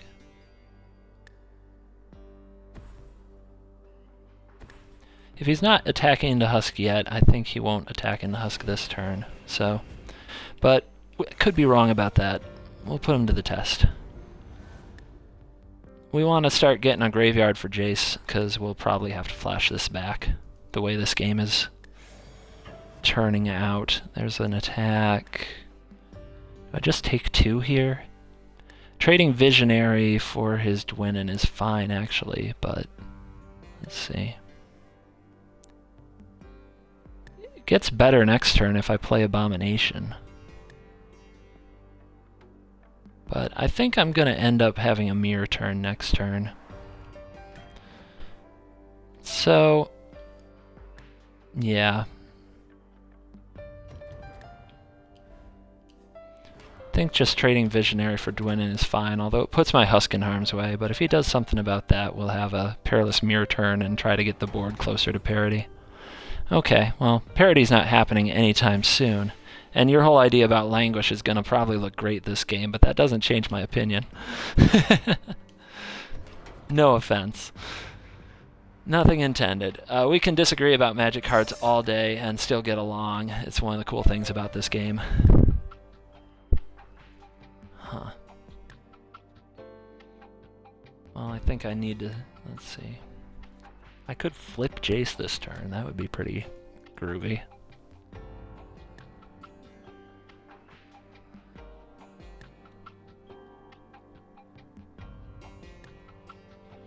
Flip Jace and flash the Bone Splinters back even, but I'd have to sacrifice my Husk.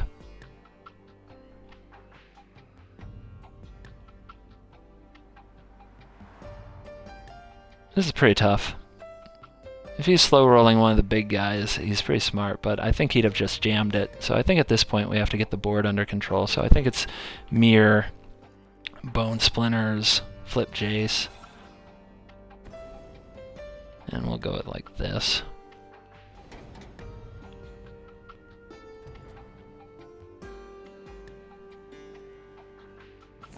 Vine Breeder represents the most damage at the moment. And do that. Get rid of this guy. Flip.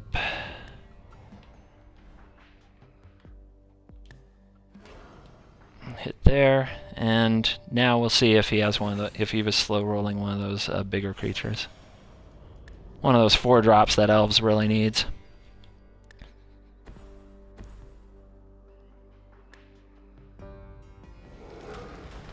Wow, Beast, you are hating. Why would you hope I get mossed by an elf deck? And yeah, I could get in some mana trouble here. It wouldn't be the most shocking thing. Okay, he goes for archers. It's pretty bad for me. He's going in, which means he's giving up one of his tokens. That's okay. I would not do that.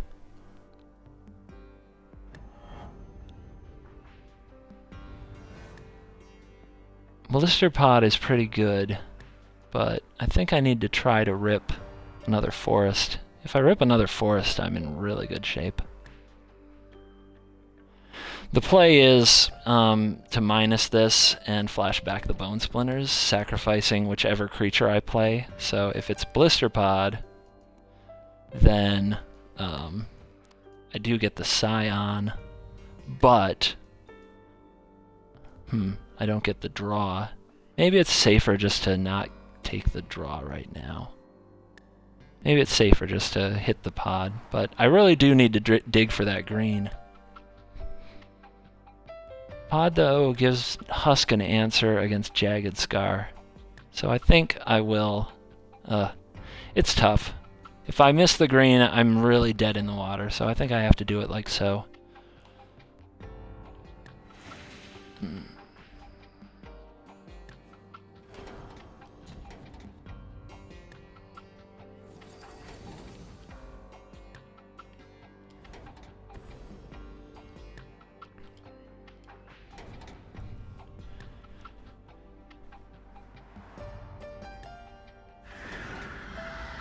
Alright, so still managing this board to the best of our ability.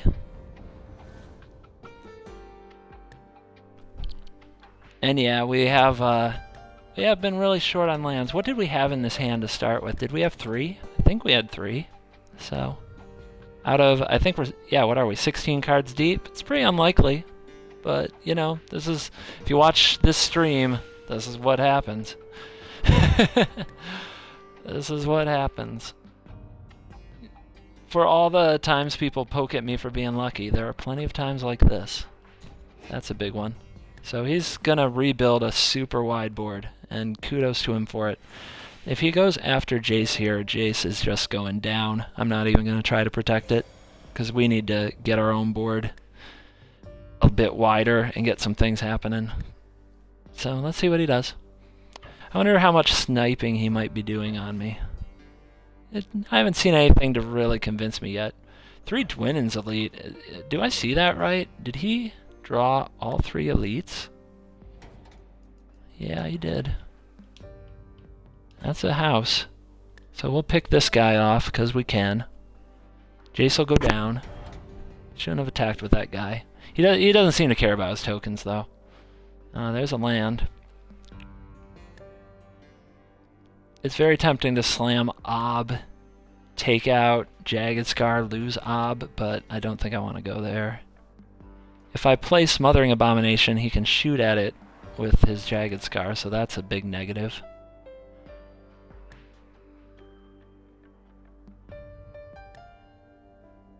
So we don't want to play that until we can really draw more cards off it, but I don't know if we're ever going to get the chance.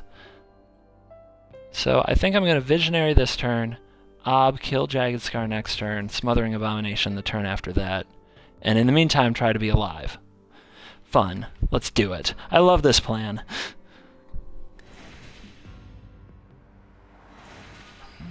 That's a good one. That's a good one.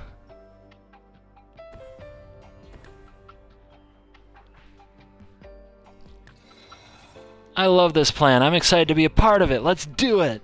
That is from Ghostbusters, and that is a good attitude to have anytime you embark on such a ridiculous plan as this. Jagged Scar number 2! Awesome! Yay! Shaman! Great! So, Elf Spam! Amazing!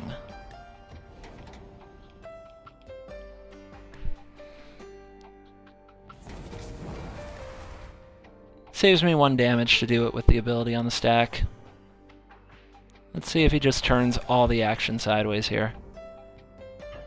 He does.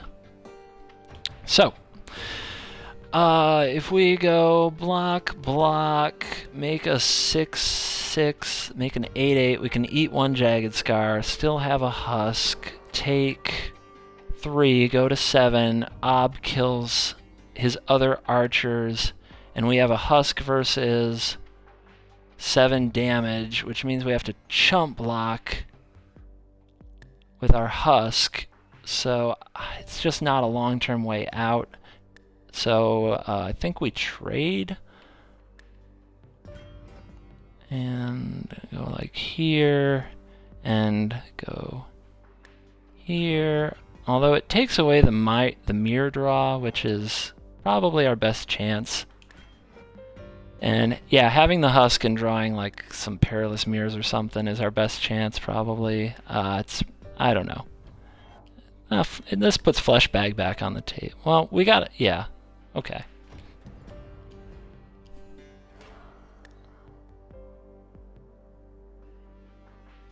Too bad we don't have some first strike damage. Oh well. Can't House of Cards this situation. Down to 6.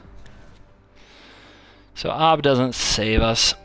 I guess I did have to block the other way. Oh well.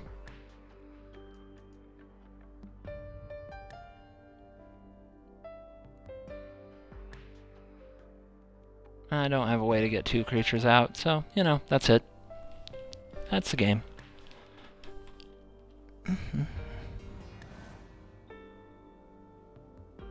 Yeah, I think the game would have been a lot different if I'd drawn some lands, but this is what happens when I play against people that, you know, like are like, hey, I was seeking you out because I want to battle you or whatever. I just don't draw well, and they draw, you know, all the Jagged Scars and all the elites. Although he didn't have the big 4-drops. Actually, if he had had Huntmaster or Dwynnin, I would have been better off because I would have gotten a lot more value out of my Bone Splinters.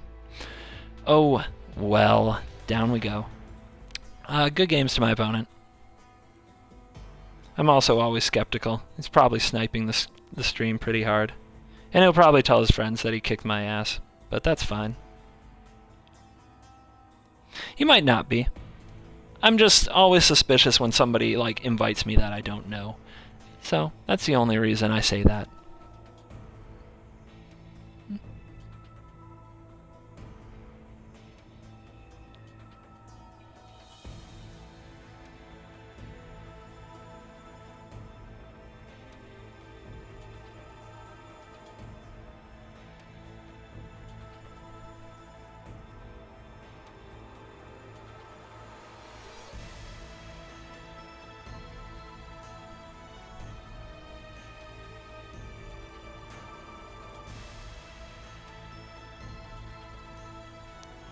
If he is listening, like, he just sent me a message to say GG's, and I'll just send him a message back to say GG's, but my honest opinion is, you know, it was like 2 bad draws and 1 decent draw.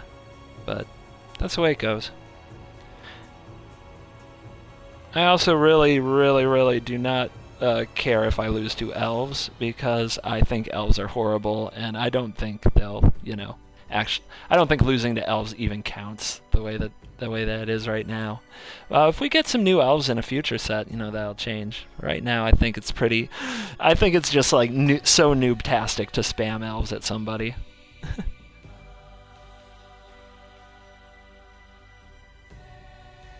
I think I could have kept up with it just fine if I had drawn one more land anywhere in the top, say, 15 cards. If I had a fifth land in the top 15, I think I'd have kept up with that draw just great.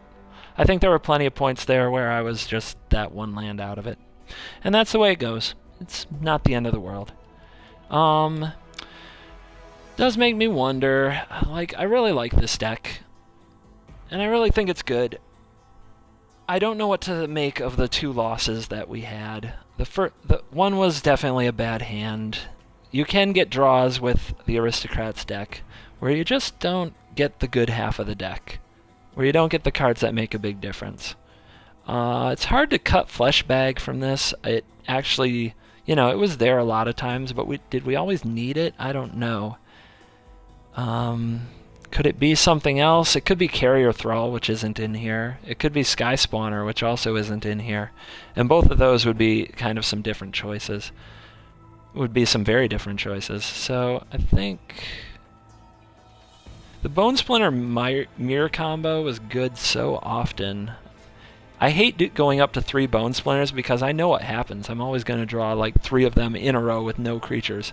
But I think I've got to try that, and I think I've got to pull these out, and I think I'll try Sky Spawner in their place and get a little more from my blue. This is a pretty good card, and 2 bodies. The 2 spot is already very occupado. Gate Creeper is good for the fixing, and we didn't have problems with our colors most games, and Gate Creeper I think was a big part of that. And I still like the walkers. It's really tough. Like, I have trouble stomaching certain losses, and I felt like the first loss to Jackie was on me and a stupid keep where I just drew the bad half of my deck, and I was too optimistic with the keep. But that second loss against Elves is just like, ugh. It doesn't feel like that should happen. But let's see. I didn't draw any Gate Creepers, and I drew 4 lands, and I'm 24 land and 3 Gate Creepers, so 27. Nissa too, like that counts. So it was just kind of a ridiculous draw. It really was. Could I have played it differently somehow? Maybe I could have blister potted out Ob. I don't know. I thought I looked at all those lines. It's just a tough loss to stomach because I think Elves is so Magic Duels elementary. But you know, it is a good deck. It's tough. Why would you cut Creep for removal? I'm really confused why you would cut a Gate Creeper for removal when, you are playing that 3-color deck. Thanks for the reminder on Shadows of the Past. That is something I wanted to try. I absolutely forgot about it once I got into the deck. I mean, you're in a 3-color deck that needs double blue, and it needs double black, and it wants double green. At least, so there's no way I would cut the vines yet. I've tried it without them, and it's just too much hope and pray type magic, which is not the kind of magic I love, even though sometimes praying goes very well for me, as some of you have seen. We'll try 2 shadows and see what happens. I'm grateful that some people, who are pretty good at magic came out here to put me through the work.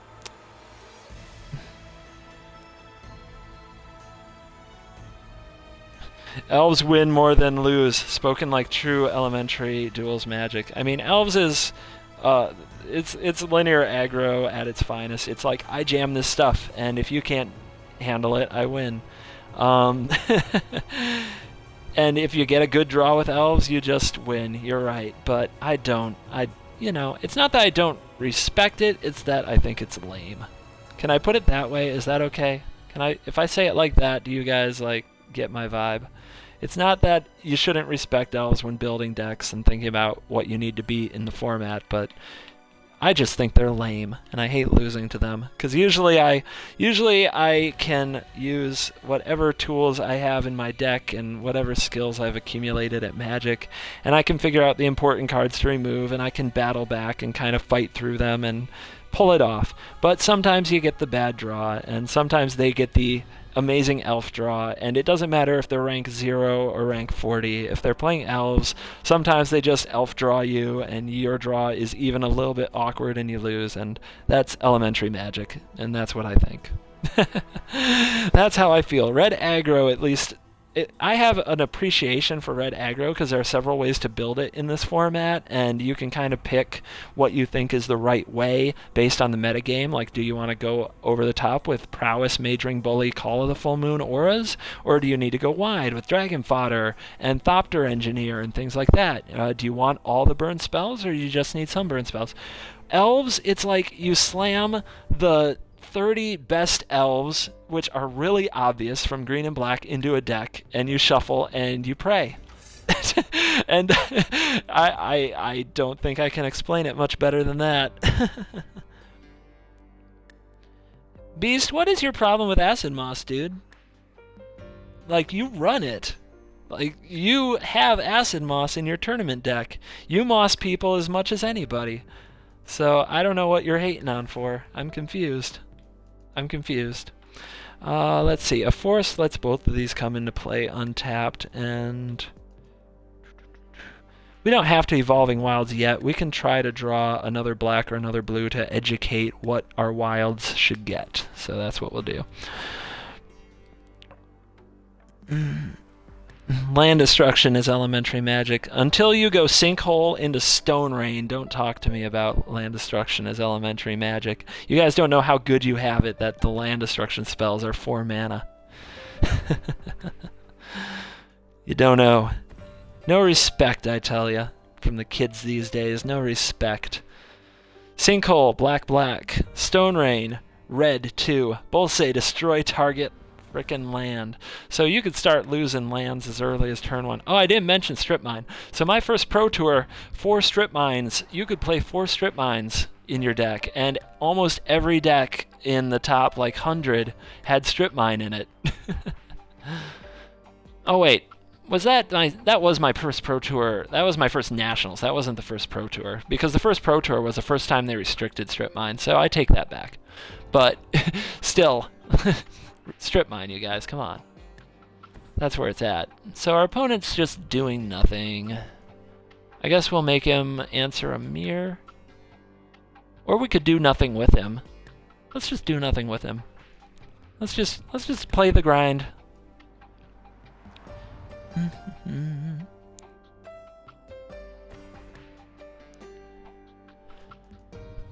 So we're gonna be mono blue like 100% counter spells. So we want to wait till we can play multiple spells in turn, and we can right here. Let's send out the bait. What do you got? You gonna do something about this? He's not. It's fine. So now we can go get our other black and our other blue. So there's our black. Bam. There's our blue. Pass the turn.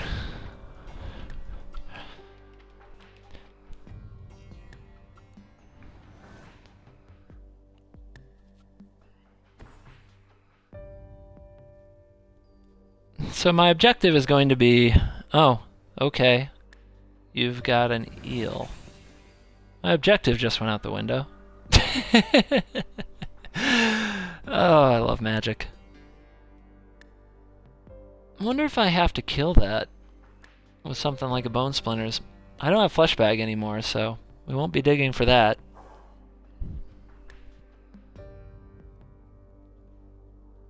I'll just keep Gate Creeper out here and use that as my fodder.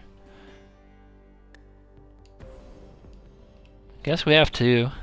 A 3/3 flyer, you know, it's nothing to sneeze at, even though it's definitely not great.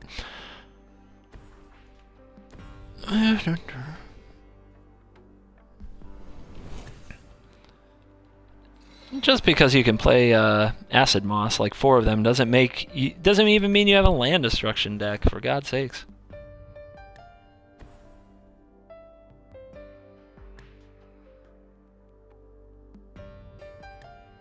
Dude, if you didn't look at your curve while building your deck for the tournament Mega Beast, that's on you. Can't get out of that one.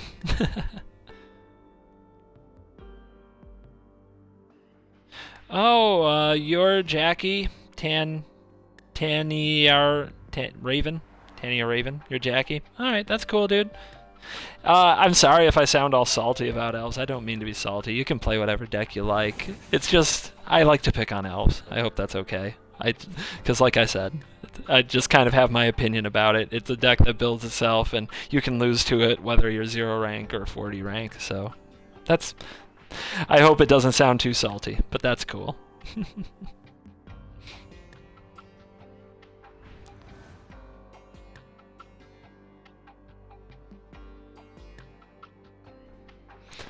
Another Sky Eel School. Oh no! What will we do? I think we'll just go around it. So, you got a Swamp, toss Bitter Revelation. I don't think I play around Languish here. Ugh. It's just so stupid. Alright. I think we'll just try to husk him out instead of being cute. Wait a minute. I was trying to pick Whirler Rogue. Come on now. Come on now. There we go.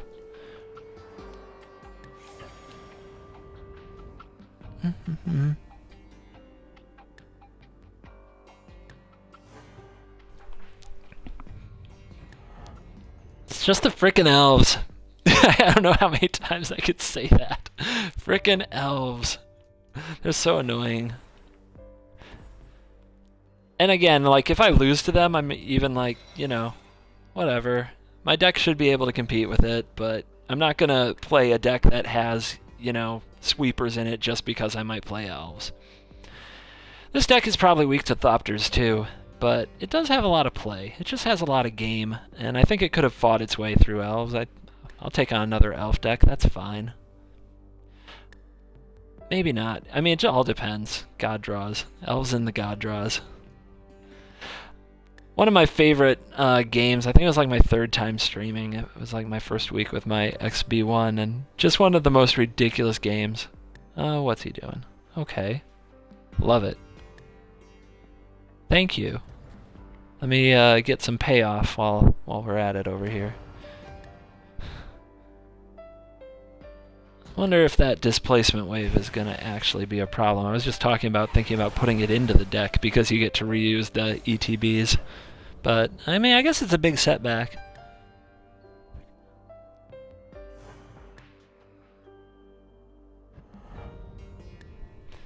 Poor play. Well, yeah, thanks, Beast. You're always there for me.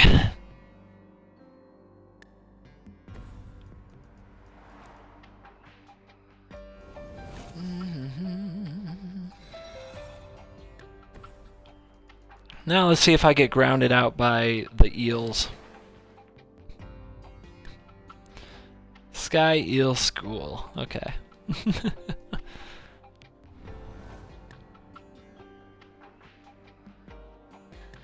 Well, yeah, you love to play against elves all day if you have Languish and Planar Outburst in your deck and fun things like that, right? But, I mean, I don't build all my decks with those cards, and I don't even think those are necessarily the best cards to have in your decks right now. I mean, what does Languish do against Ramp? Like, nothing? It's kind of embarrassing, to be honest. It's a pretty sad card against Ramp. And Ramp is really my focus. Every deck I build has to pass the ramp test, at least in my mind. So we know his big plan. He wants to displacement wave a bunch of times. So we just have to slide some huge hits in between the wave. So we're going to go surfing. Let's go surfing. Alright. Let's go like that. Go like this. Let's get his scab off the table unless he has disperse, which is fine. If he wants to use a disperse that way. Because I have Husk, so I think I know where he would rather have his disperse. Alright. Do it like this. Now, I've got choices. I could double Evo Leap again and keep increasing my hand when he waves, or I could hit him extra hard with the Husk and add a net of 2 damage. I think we'll just take the hit. I think we'll just hit him. No need in playing out anything else if he's just going to wave. I think we win this race despite wave, so let's thin out. Well, not thin out. Let's get some more black, because we actually need it.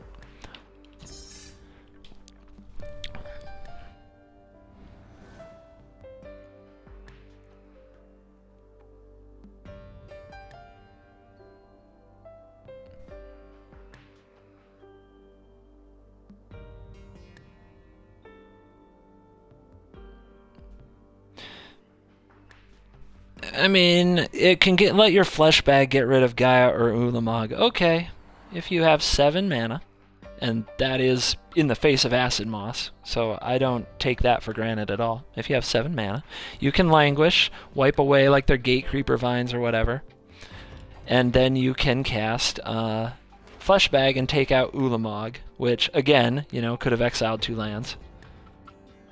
Or it can take out Gaia's Revenge. So, either no matter what, you kind of need 7 mana to do it the same turn. Otherwise, you give them a chance to play out, another Gate Creeper or something else that they may have slow rolled. And even if you do that, you're still trading your Languish with like their Gate Creeper vines. And their Jotty offshoots. It's just ugly. There are better ways, and there must be better ways. I think that, knowing how to attack a ramp deck is really important right now, and I think people have a lot of misconceptions about how to do it, and that's why I played ramp in the tournament, because I think everybody kind of has in their head what they'll do when they play against ramp, and then I think everybody goes up against ramp and is like, well, that didn't work out because, insert reasons, all my lands got blown up, or this or that or the other thing, and what all that was just ramp being ramp.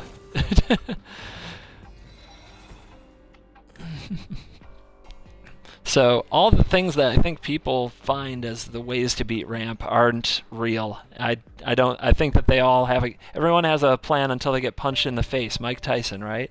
And I think that's what it's like right now with ramp. People can justify that they're going to use active trees and bone splinters, or that they're going to, work their flesh bags in a good position. But then they come up against somebody with a good ramp deck who knows how to play it, and they just nothing happens. And they just lose anyway. That's why ramp is so awesome. Does anyone have tuned white-green landfall enchantment deck posted? I like the Naya deck that Gemini uses. I think that's the best landfall deck. And it may not be as theme-heavy as you prefer, just kind of judging from what you're saying here. But I think it's what you want to do. It's my opinion. Do I kill that? I don't kill that. I just kill him, I think. All right. I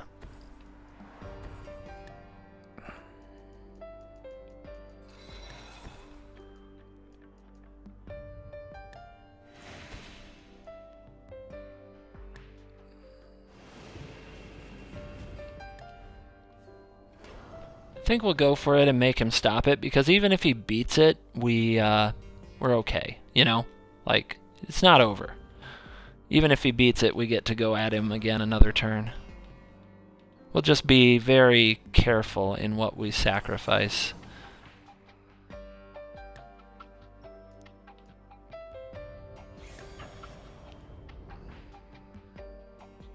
We have to be careful not to use all of our pauses either.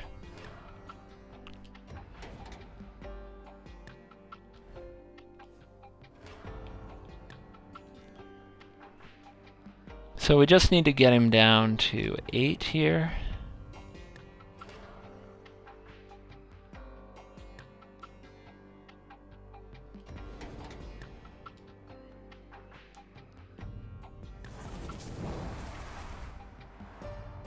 Six, 8. So if we hit him now, we can just sack mirror and it's game. Okay. So, had to be careful just in case, but got there.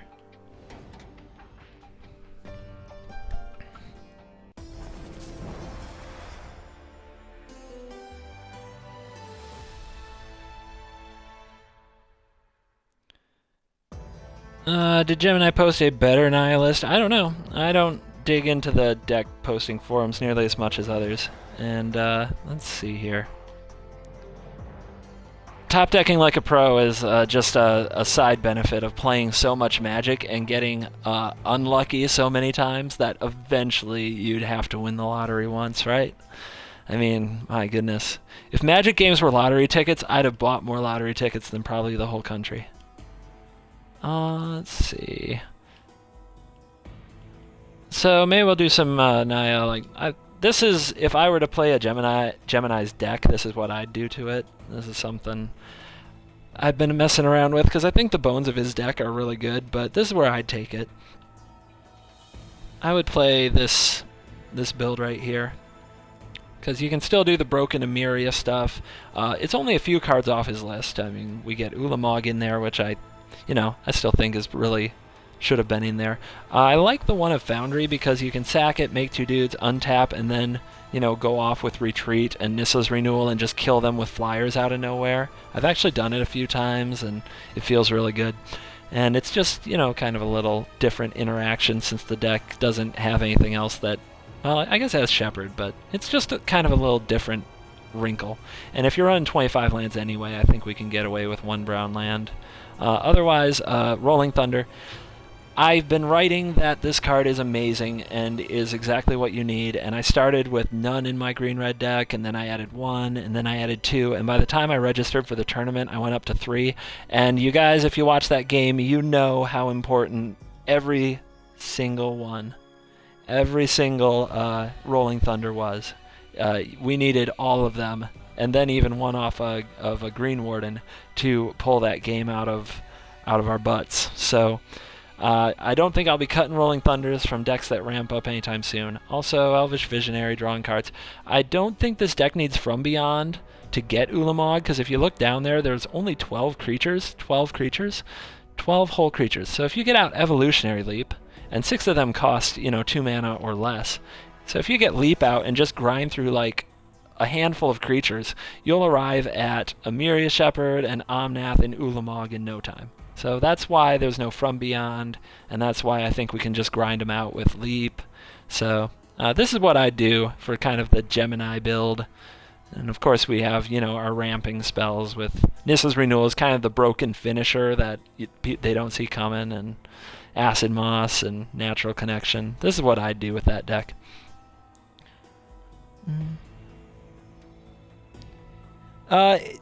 Really? So Hakeem says you shouldn't run more than 1 Rolling Thunder. I think I made my point. I got to make my point. And I am running Planar Outbursts. I can't agree with 1 Thunder. I mean, did you guys watch that game? I mean, it was ridiculous. You needed all of them. You need all the Thunders. And in this case, you don't need Gate Creepers to make your mana fine, because you have the Natural Connections and the Acid Moss.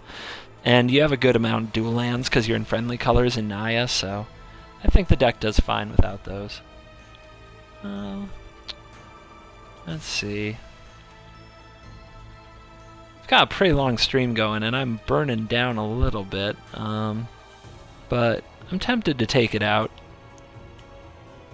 Although this whole stream is kind of supposed to be for an Aristocrats type blog, but you guys have seen me run that deck kind of into the ground. So we'll do one. We'll say we're doing one more, and we'll take out my Gemini-inspired Naya deck. The big thing with the face burn / sweeper effect, the Thunder, you can say what you want about the Thunder, but I mean, come on now, Planeswalkers. That's the big thing that people keep missing on Rolling Thunder. I mean, yeah, it can spread out over a bunch of creatures, and that's great, and it can face, and that's great. But man, Planeswalkers, it's so hard to deal with Planeswalkers in this meta.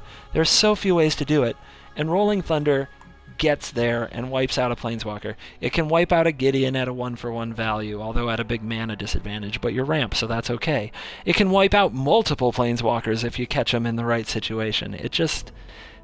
And it can wipe out creatures and the creatures that they put out to defend their Planeswalker and their Planeswalker. I mean, that's what it's all about.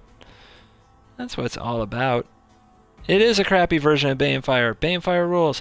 Rolling Thunder is not as good as Banefire, but it's the best we have. I mean, really, if you guys can watch that game and try to come up with cards for a red-green ramp deck that would be better for me to draw in any of those spots than Rolling Thunder. I mean, there were so many times where Rolling Thunder was like the thing.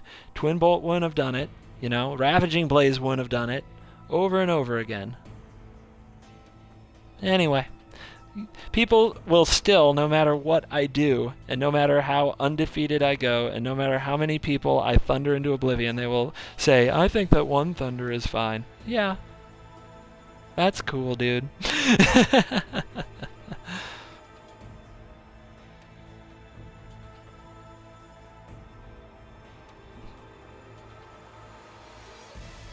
Rant and rant. And again, that's one of the cool things about Magic. We can disagree about a card all day, and I can rant at you, and maybe I don't change your mind, and you can rant at me, and you won't change my mind. And we'll both battle and try to make the most of everything, and it'll be awesome. We can disagree about cards all day and still play Magic, and it's fun.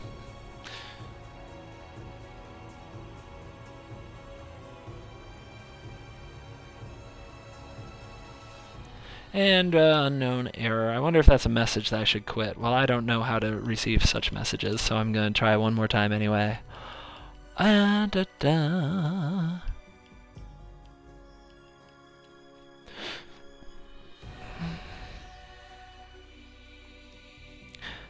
If you want to say it's a toss-up, fine. I think it's clear. I'm said my piece. It's my stream. I get to say all the words. I think it's clear that Thunder is the greatest and needs to be in the deck for pretty much any matchup. There's no time when I'm, playing ramp that I'm not like, man, sure would be, I sure don't need a Thunder in my hand right now. Anytime ramp is doing its thing, you're at 5, 6, 7 mana, and you're trying to keep from, letting the opponent get traction while you set up your big plays. And there's never a moment where I'm like, gosh, I hope I don't draw Thunder. It's just silly. The very idea of that is silly.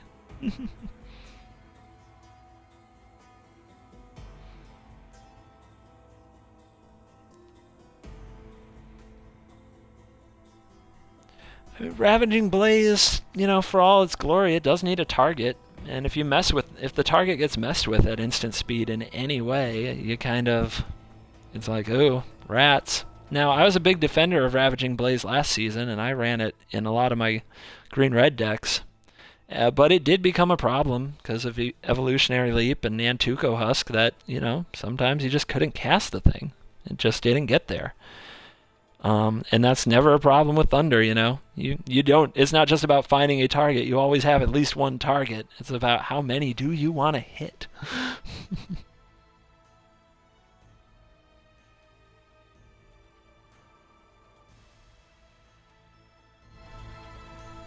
Hey, I'm going to keep ranting no matter what you guys are talking about, because sometimes I just put the chat down and just go. And yeah, if you guys are typing fast, I don't see it all the time. So we'll try out this. It's kind of ugly, but all we need is another green, and we got Visionary. And Flames will keep us from dying too early. And I think we're playing the same person. Okay, whatever. The New York Knicks.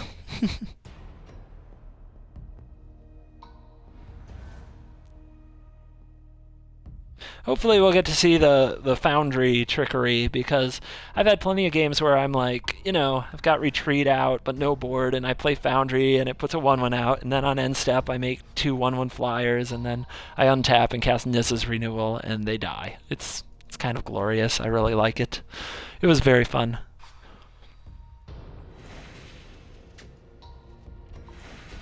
Alrighty, wilds and wilds and wilds.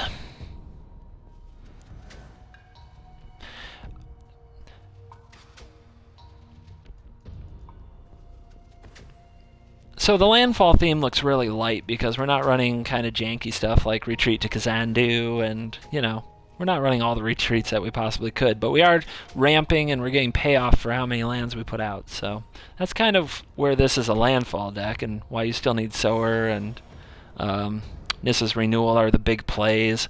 The Rolling Thunder pays off when you have all those lands on the field, which you're trying to do anyway. And the landfall effects are basically Omnath and Retreat to Emeria and Emeria Shepherd. But it works, and I've been really impressed with it, and it's definitely not something I would have built without seeing Gemini's deck, which is really cool. I think I saw his week 1 version on his stream where he was playing around with it. And it's, when I first saw it, I was like, that's cute, but I'm not saying I was super impressed or anything, but the deck he registered for the tournament was much different. Let's see, no counter. Alright, the deck that he registered for the event was much more tuned, and of course, you kind of see my take on it. I want the Foundry in there, I want the 25 lands, and I want the Rolling Thunders over the Blazes. And I want my Ulamog action.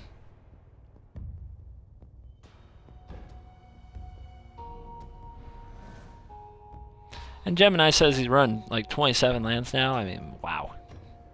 That's a lot of lands. And that does make it seem like an Animus Awakening combo deck, but I mean, Animus Awakening puts way too much randomness in the game for my taste, and I wouldn't recommend it. It's not where I would go. So, he didn't counter Moss, so I think I just slam Oblivion Sower and put it to him.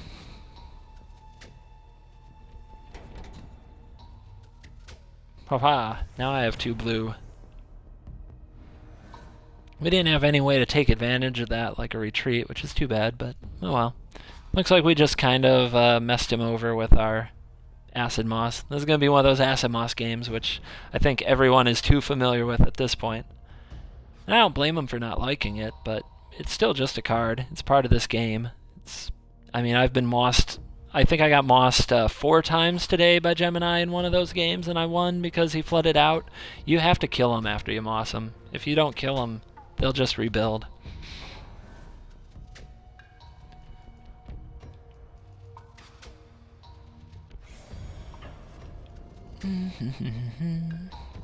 We'll hold this in case we, draw some landfall effect like an Omnath off the top. And we'll get that out there. Might as well attack him for more.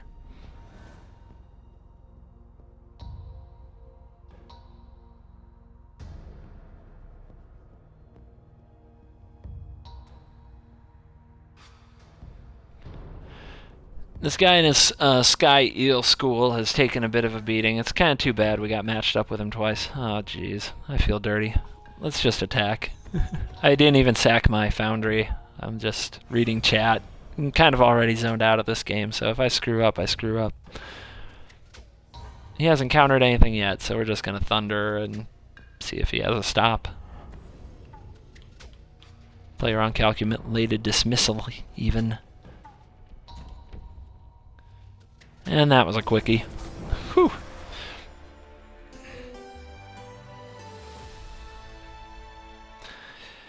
Getting a Myria Shepherd to work right, meaning that you have to find non-planes early and then save your planes for later if you're going to use it, and sometimes you just don't have like the action in your graveyard to get the play, means that Shepherd is like one of those big hit or big miss cards.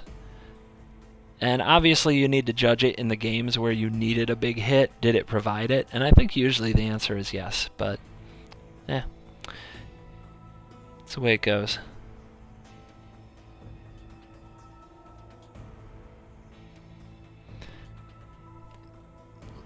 People can complain about Moss. I do feel like there were some people, like for the tournament, they were like, well, sure, red-green's the best deck, or some kind of ramp is the best deck, and sure, Moss is incredible against mid-range and all that, but I'm just not going to play it because I don't feel like I should. And that's something that if you play any kind of standard tournaments over, the course of years, like competitive stuff like I have, you get past that really quick. And if you look at something and you're like, wow, that's the best deck, and this card in it is amazing, and people don't like it, well, too bad, I'm going to cast it, That doesn't really become a hang-up anymore when registering decks for tournaments. We're more excited about the cards that people don't like than we are, the manners of it all, things like that. And, I've been mossed plenty of times over the last few months. Not so much on Xbox One, because I keep getting paired against, new players. But I've been mossed a ton of times on iOS. That place has become Moss Central.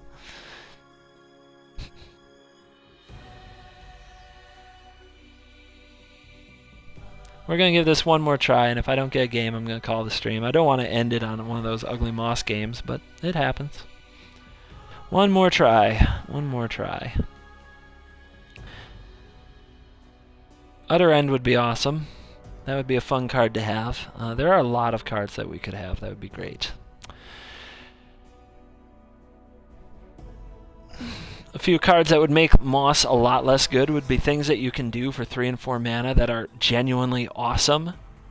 Genuinely, big plays. Because if you're going to Moss me, but I spent my 4th turn playing Siege Rhino or something on that power level, or I spent my 3rd turn playing Anafenza, some ridiculously strong creature, then your Moss is going to cost you 4 life, from either one of those. And if you were on the draw, it costs you 8 life. 9 if an Anafenza trigger is involved. I mean, that's why Moss is so good, because our 3 and our 4 drops are so bad, They're just so bad. That's why Gideon is the best thing to do against a Moss right now. If you're on the play and you resolve Gideon and they play Moss, you're like, fine, I hit you for 7. Enjoy your Moss. So yeah, Mana Dorks would also help. There's just things like that.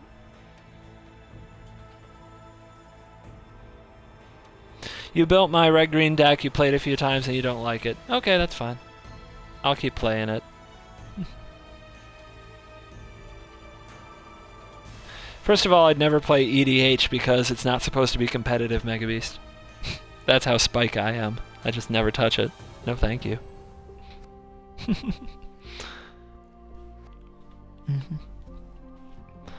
Like somebody built the EDH corner of the Magic Game Center so that they didn't have to worry about people like me blowing up their lands and casting first turn Delver and then mana leaking them every game for the rest of the event. So I let them have their corner. They don't want me over there. 6/6 Wanderer punishes Moss, except Moss punishes 6/6 Wanderer right back because you had to put 4 colors in your deck and now you lost one. So yes and no to the Wanderer. Yeah. And if they deal with, Wanderer hits them for 6, that's a problem, but if they deal with it a turn or two later, you're in a sad place. So let's see if we get mana screwed with our 25 lands and our 4 natural connections and our Elvish Visionaries. Let's see what happens. Is this the same guy again? Oh my goodness, he doesn't know when to quit. Alright, I should have played the Jotty first. I'm already checked out. I'm already upstairs eating dinner. That's what's going on here, guys. So try not to judge me too harshly. I think I played my A game for a good amount of the first half of this stream. Yeah, the people who are spikes in EDH, God bless them, but they got lost. They were supposed to be over there at the legacy tables and the standard and vintage and modern tables. I mean, how many times have I read it that EDH was designed to only be competitive and never have tournaments ever and all this stuff. And yet, you're right, I do see spikes over there playing it. It happens. It just cracks me up. It really shouldn't happen. Let me just put it that way. It ain't right.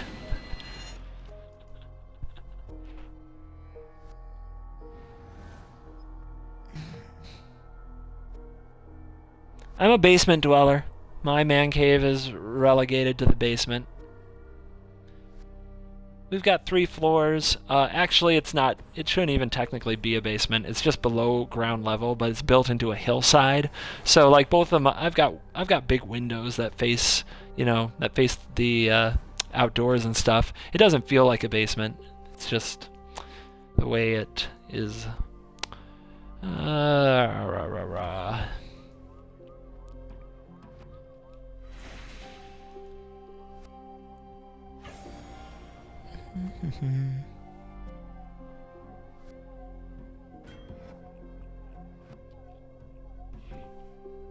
Wow, trade. Okay. I'm down with that.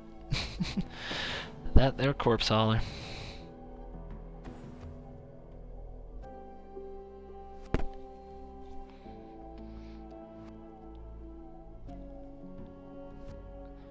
There is one of those weird effects that Moss has on your psyche. When I'm thinking about keeping 2 land hands like this one, for example, I'm just oh, but Moss could be so bad. So we'll keep the Radiant Flames. Right? No. No, we'll keep the Thunder. Because you guys, want to see the Thunder. I'll bring the Thunder.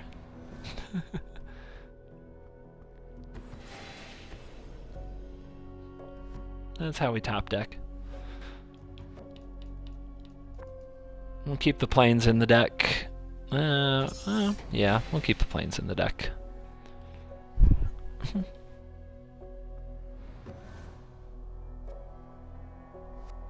I can't help it. I've been matched against this player 3 times in a row. I have no idea what is going on. This is the same guy. Here comes this guy, Eel School, I bet you. It's just the same guy 3 times in a row. It's, when people say matchmaking is broken, this is probably what they're talking about. And it's kind of a disappointing way to end the day, because we've had some good competition. We've gotten Gemini in here. Jackie played some elves, I guess. So, whatever. But we've had some good games. We've definitely messed around with Aristocrats. I really love the Sultai list the most. I think, although the Jund one was incredibly resilient, I thought the Jund Aristocrats deck would just lose to Esper Control. But it showed that it has chops. It found ways to win all of those games where I thought it was not favored. So the Jund list is probably better than I think it is, and the Sultai list is probably worse than I think it is. Well, we need some action. We need a threat. So it would be great to draw an Evolutionary Leap. It'd be great to draw Shepherd. Just great to draw some action, please.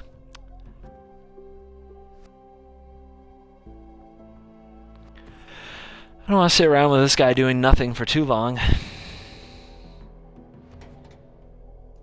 mean, look what he put in the graveyard. He bid a Revelation, and he put away a Marauder and a Revelation. So what's he doing? He's doing this. He's bringing this creature. I'm going to take a few hits and see what happens. Great, Moss. Am I supposed to Moss right now? I guess so. It's not amazing or anything. It's even tempting to wait for a landfall mechanic or something to get more out of it, but just keep powering up. Now, he could have another Myers Malice, and that would suck, but I just want more. This game might be all about top decking, and if I'm going to flood out, I need to get a lot of value out of every spell. So we'll see what happens. Another Myers Malice would be brutal, but that's the first one I've seen him play in 3 games. So if we treat this like a match, we're probably not thinking this is a 4 of, it's like a 2 of. And that's good. That's a good target. I like this. And I think I can I hit them all? 1, 2, 3, 4, 5, 6, 7, 8. Yeah, I'm good.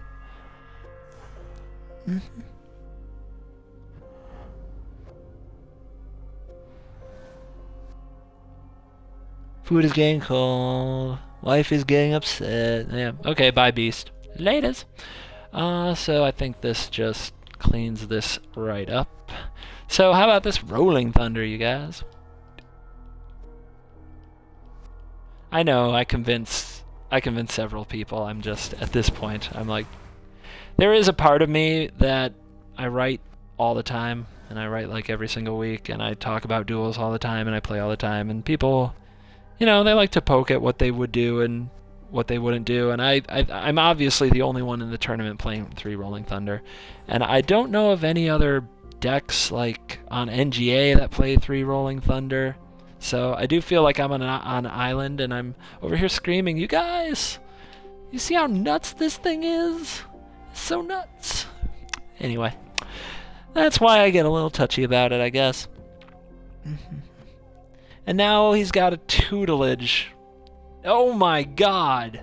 Did this just happen? I could lose this game this way. Okay, so, out of nowhere, he plays double Sphinx's tutelage. Oh my gosh, you guys, I think we're in trouble. I don't know if we can put the clock on him that we need to.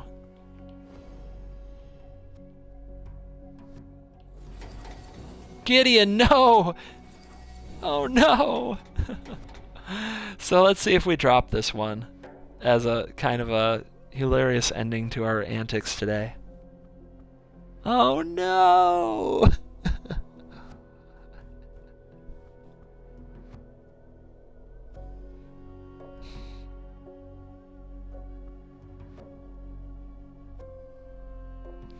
Yeah, well, let's join up in the 3 Thunders camp. Oh no, he's got another Guardian! What is this? What is happening? He is stacking his deck. Oh my lord. And a Despoiler. Oh, here it all comes. What the heck? This is unreal. Oh man. I mean, am I supposed to crack this right now? I don't know.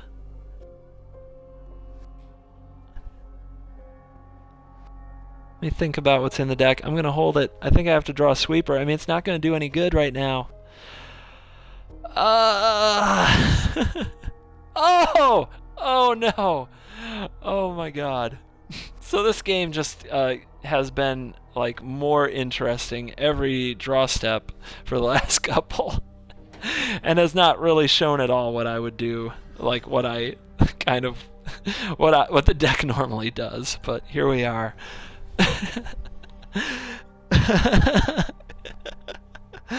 Oh my god! And he double tutelage milled me to Ulamog. What a rub! What a brutal happening. He hits our other Thunder. I mean, gosh. But he doubles Sphinx's tutelage, and then he plays a second Guardian of Tazim. It's so nuts. So props to the Knicks over here for making the best of a rough pairing, and he really went for it this game.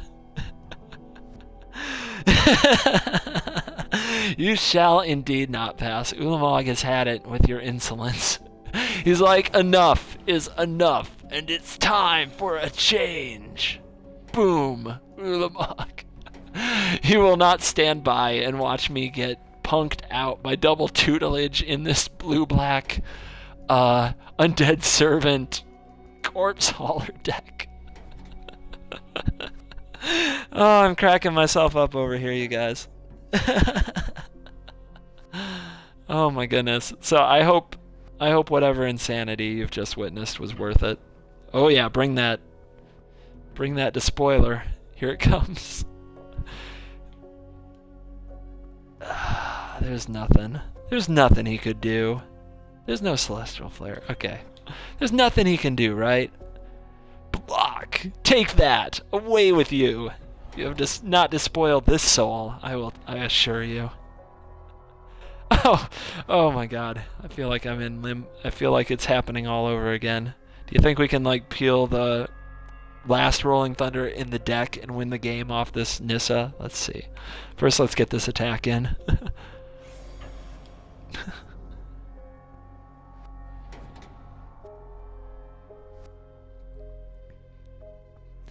Oh, Beast, I have no illusions that he built, he didn't exactly build his deck with the soft hand and intense care that can be required. He's just, he's doing his best. He's in here. He's fighting CovertGoBlue. This is his third game in a row getting paired against me. And he put me right on the ropes with a double tutelage when I had no pressure whatsoever. And what do? I draw Ulamog, because that's apparently what I'm known for now. Top decking like a champion. So let's see it. Rolling Thunder, guys. Let's see it. I guess we'll just save that particular draw for another day.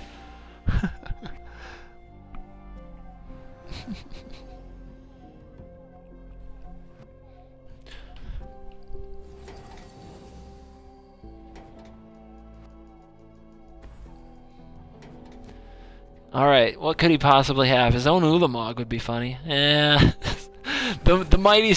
Okay, look, Beast. Synergy. He's got synergy here. It's the mighty Sky Eel School with Sphinx's tutelage combo, trying for a 24-card mill to steal this game. Oh no, don't do that. Don't do that. Oh, come... Alright. He did it. I can't stop him. I can't help it. There's nothing I can do if they're going to make those plays. I suppose if you're going to concede, that's one way to do it. Oh my lord. The synergy of the Sky Eel School. Okay, let's look at this. He has all the tutelage. Or no, I think that is all the tutelage. He's got all the tutelage action. He's got Lily. He's running them Soul Blade Gens. I mean, he is a blue-black superstar. And now he's somehow timing us out. Like, he's running his clock. Maybe he's got Ulamog zoomed. I noticed when you zoom, it doesn't pass priority, which I found was weird. But maybe he had Ulamog zoomed and he's reading it like, indestructible. So, So, my poor opponent is the little blue-black deck that made its big run and just got Ulamog top decked for its trouble. It's not right. It's not right.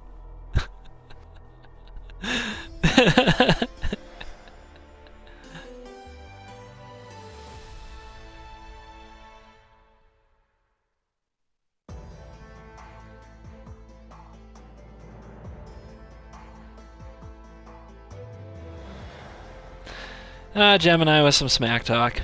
Yeah, whatever, dude. Oh, come on. How would you describe it?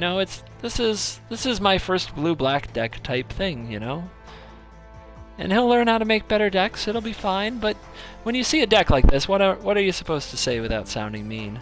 When I go play an 8-year-old at Friday Night Magic, and I describe to my friends what happened, I don't say, it was an interesting take on blue-black. I say, it was a first blue-black deck. It was a little blue-black deck. It was, it was your first try at a blue-black deck, clearly. The little engine that could, that's right. Gemini, trust me, I can lose my match with you just as easily as I could have with Hakeem. It's all about a card here and a card there. And honestly, I think that, a ramp deck, I think a green-red ramp deck is favored against just about every deck in the field, but I don't necessarily think it's favored in ramp versus ramp where one ramp has an additional color, because an additional color adds better options if it's built well. And your deck's built pretty well, so I don't think I'm favored, And we'll see what happens, but I'm certainly not any more full of myself today than I was before the Hakeem game, because trust me, I've been through enough ups and downs in Magic to know better than to pat yourself on the back for having nice draws. You do a good job giving your opponent props even when you shouldn't. So it's okay if I say that they have a little blue-black deck, I hope. Anyway. Certainly a card here and a card there. Yeah, could have gone either way. I'm not, I did plenty of things right to make sure that those draws could win me the game, but I still needed them to be those draws, and there's no way around that. I could have lost those games, and then I'd still be the same guy, and I'd still be the same Magic player I was on Tuesday night. If I had lost those games, and I think I'm still the same Magic player now. It's not about a big head. I am happy that it happened. I'm not gonna say I feel bad. I feel a little bad, but I don't feel terrible about getting lucky. And if I'm really happy about something, I'm happy it happened with such an audience in this tournament. If it was just a random game between two guys, it would have been over with right after it happened. But because it happened in this awesome tournament that Hakeem created, we all have things to talk about and a shared experience that, in the past would have just been between two people and the occasional Twitch streamer. I love you too, Mega Beast. Have a good night. Also, to the rest of you, I'm pretty spent for tonight. I'm losing my voice. I'm pretty tired. I'm burned out. I'm playing kind of off, and I'm laughing my butt off at whatever my opponent does. I think these are all signs that it's been a bit of a stream, and the stream is over for the time being for me. So, you guys all have a good night. Thanks for coming out. Thanks for watching. Watch more duels. Play more duels. Love this game. And I will see you probably tomorrow.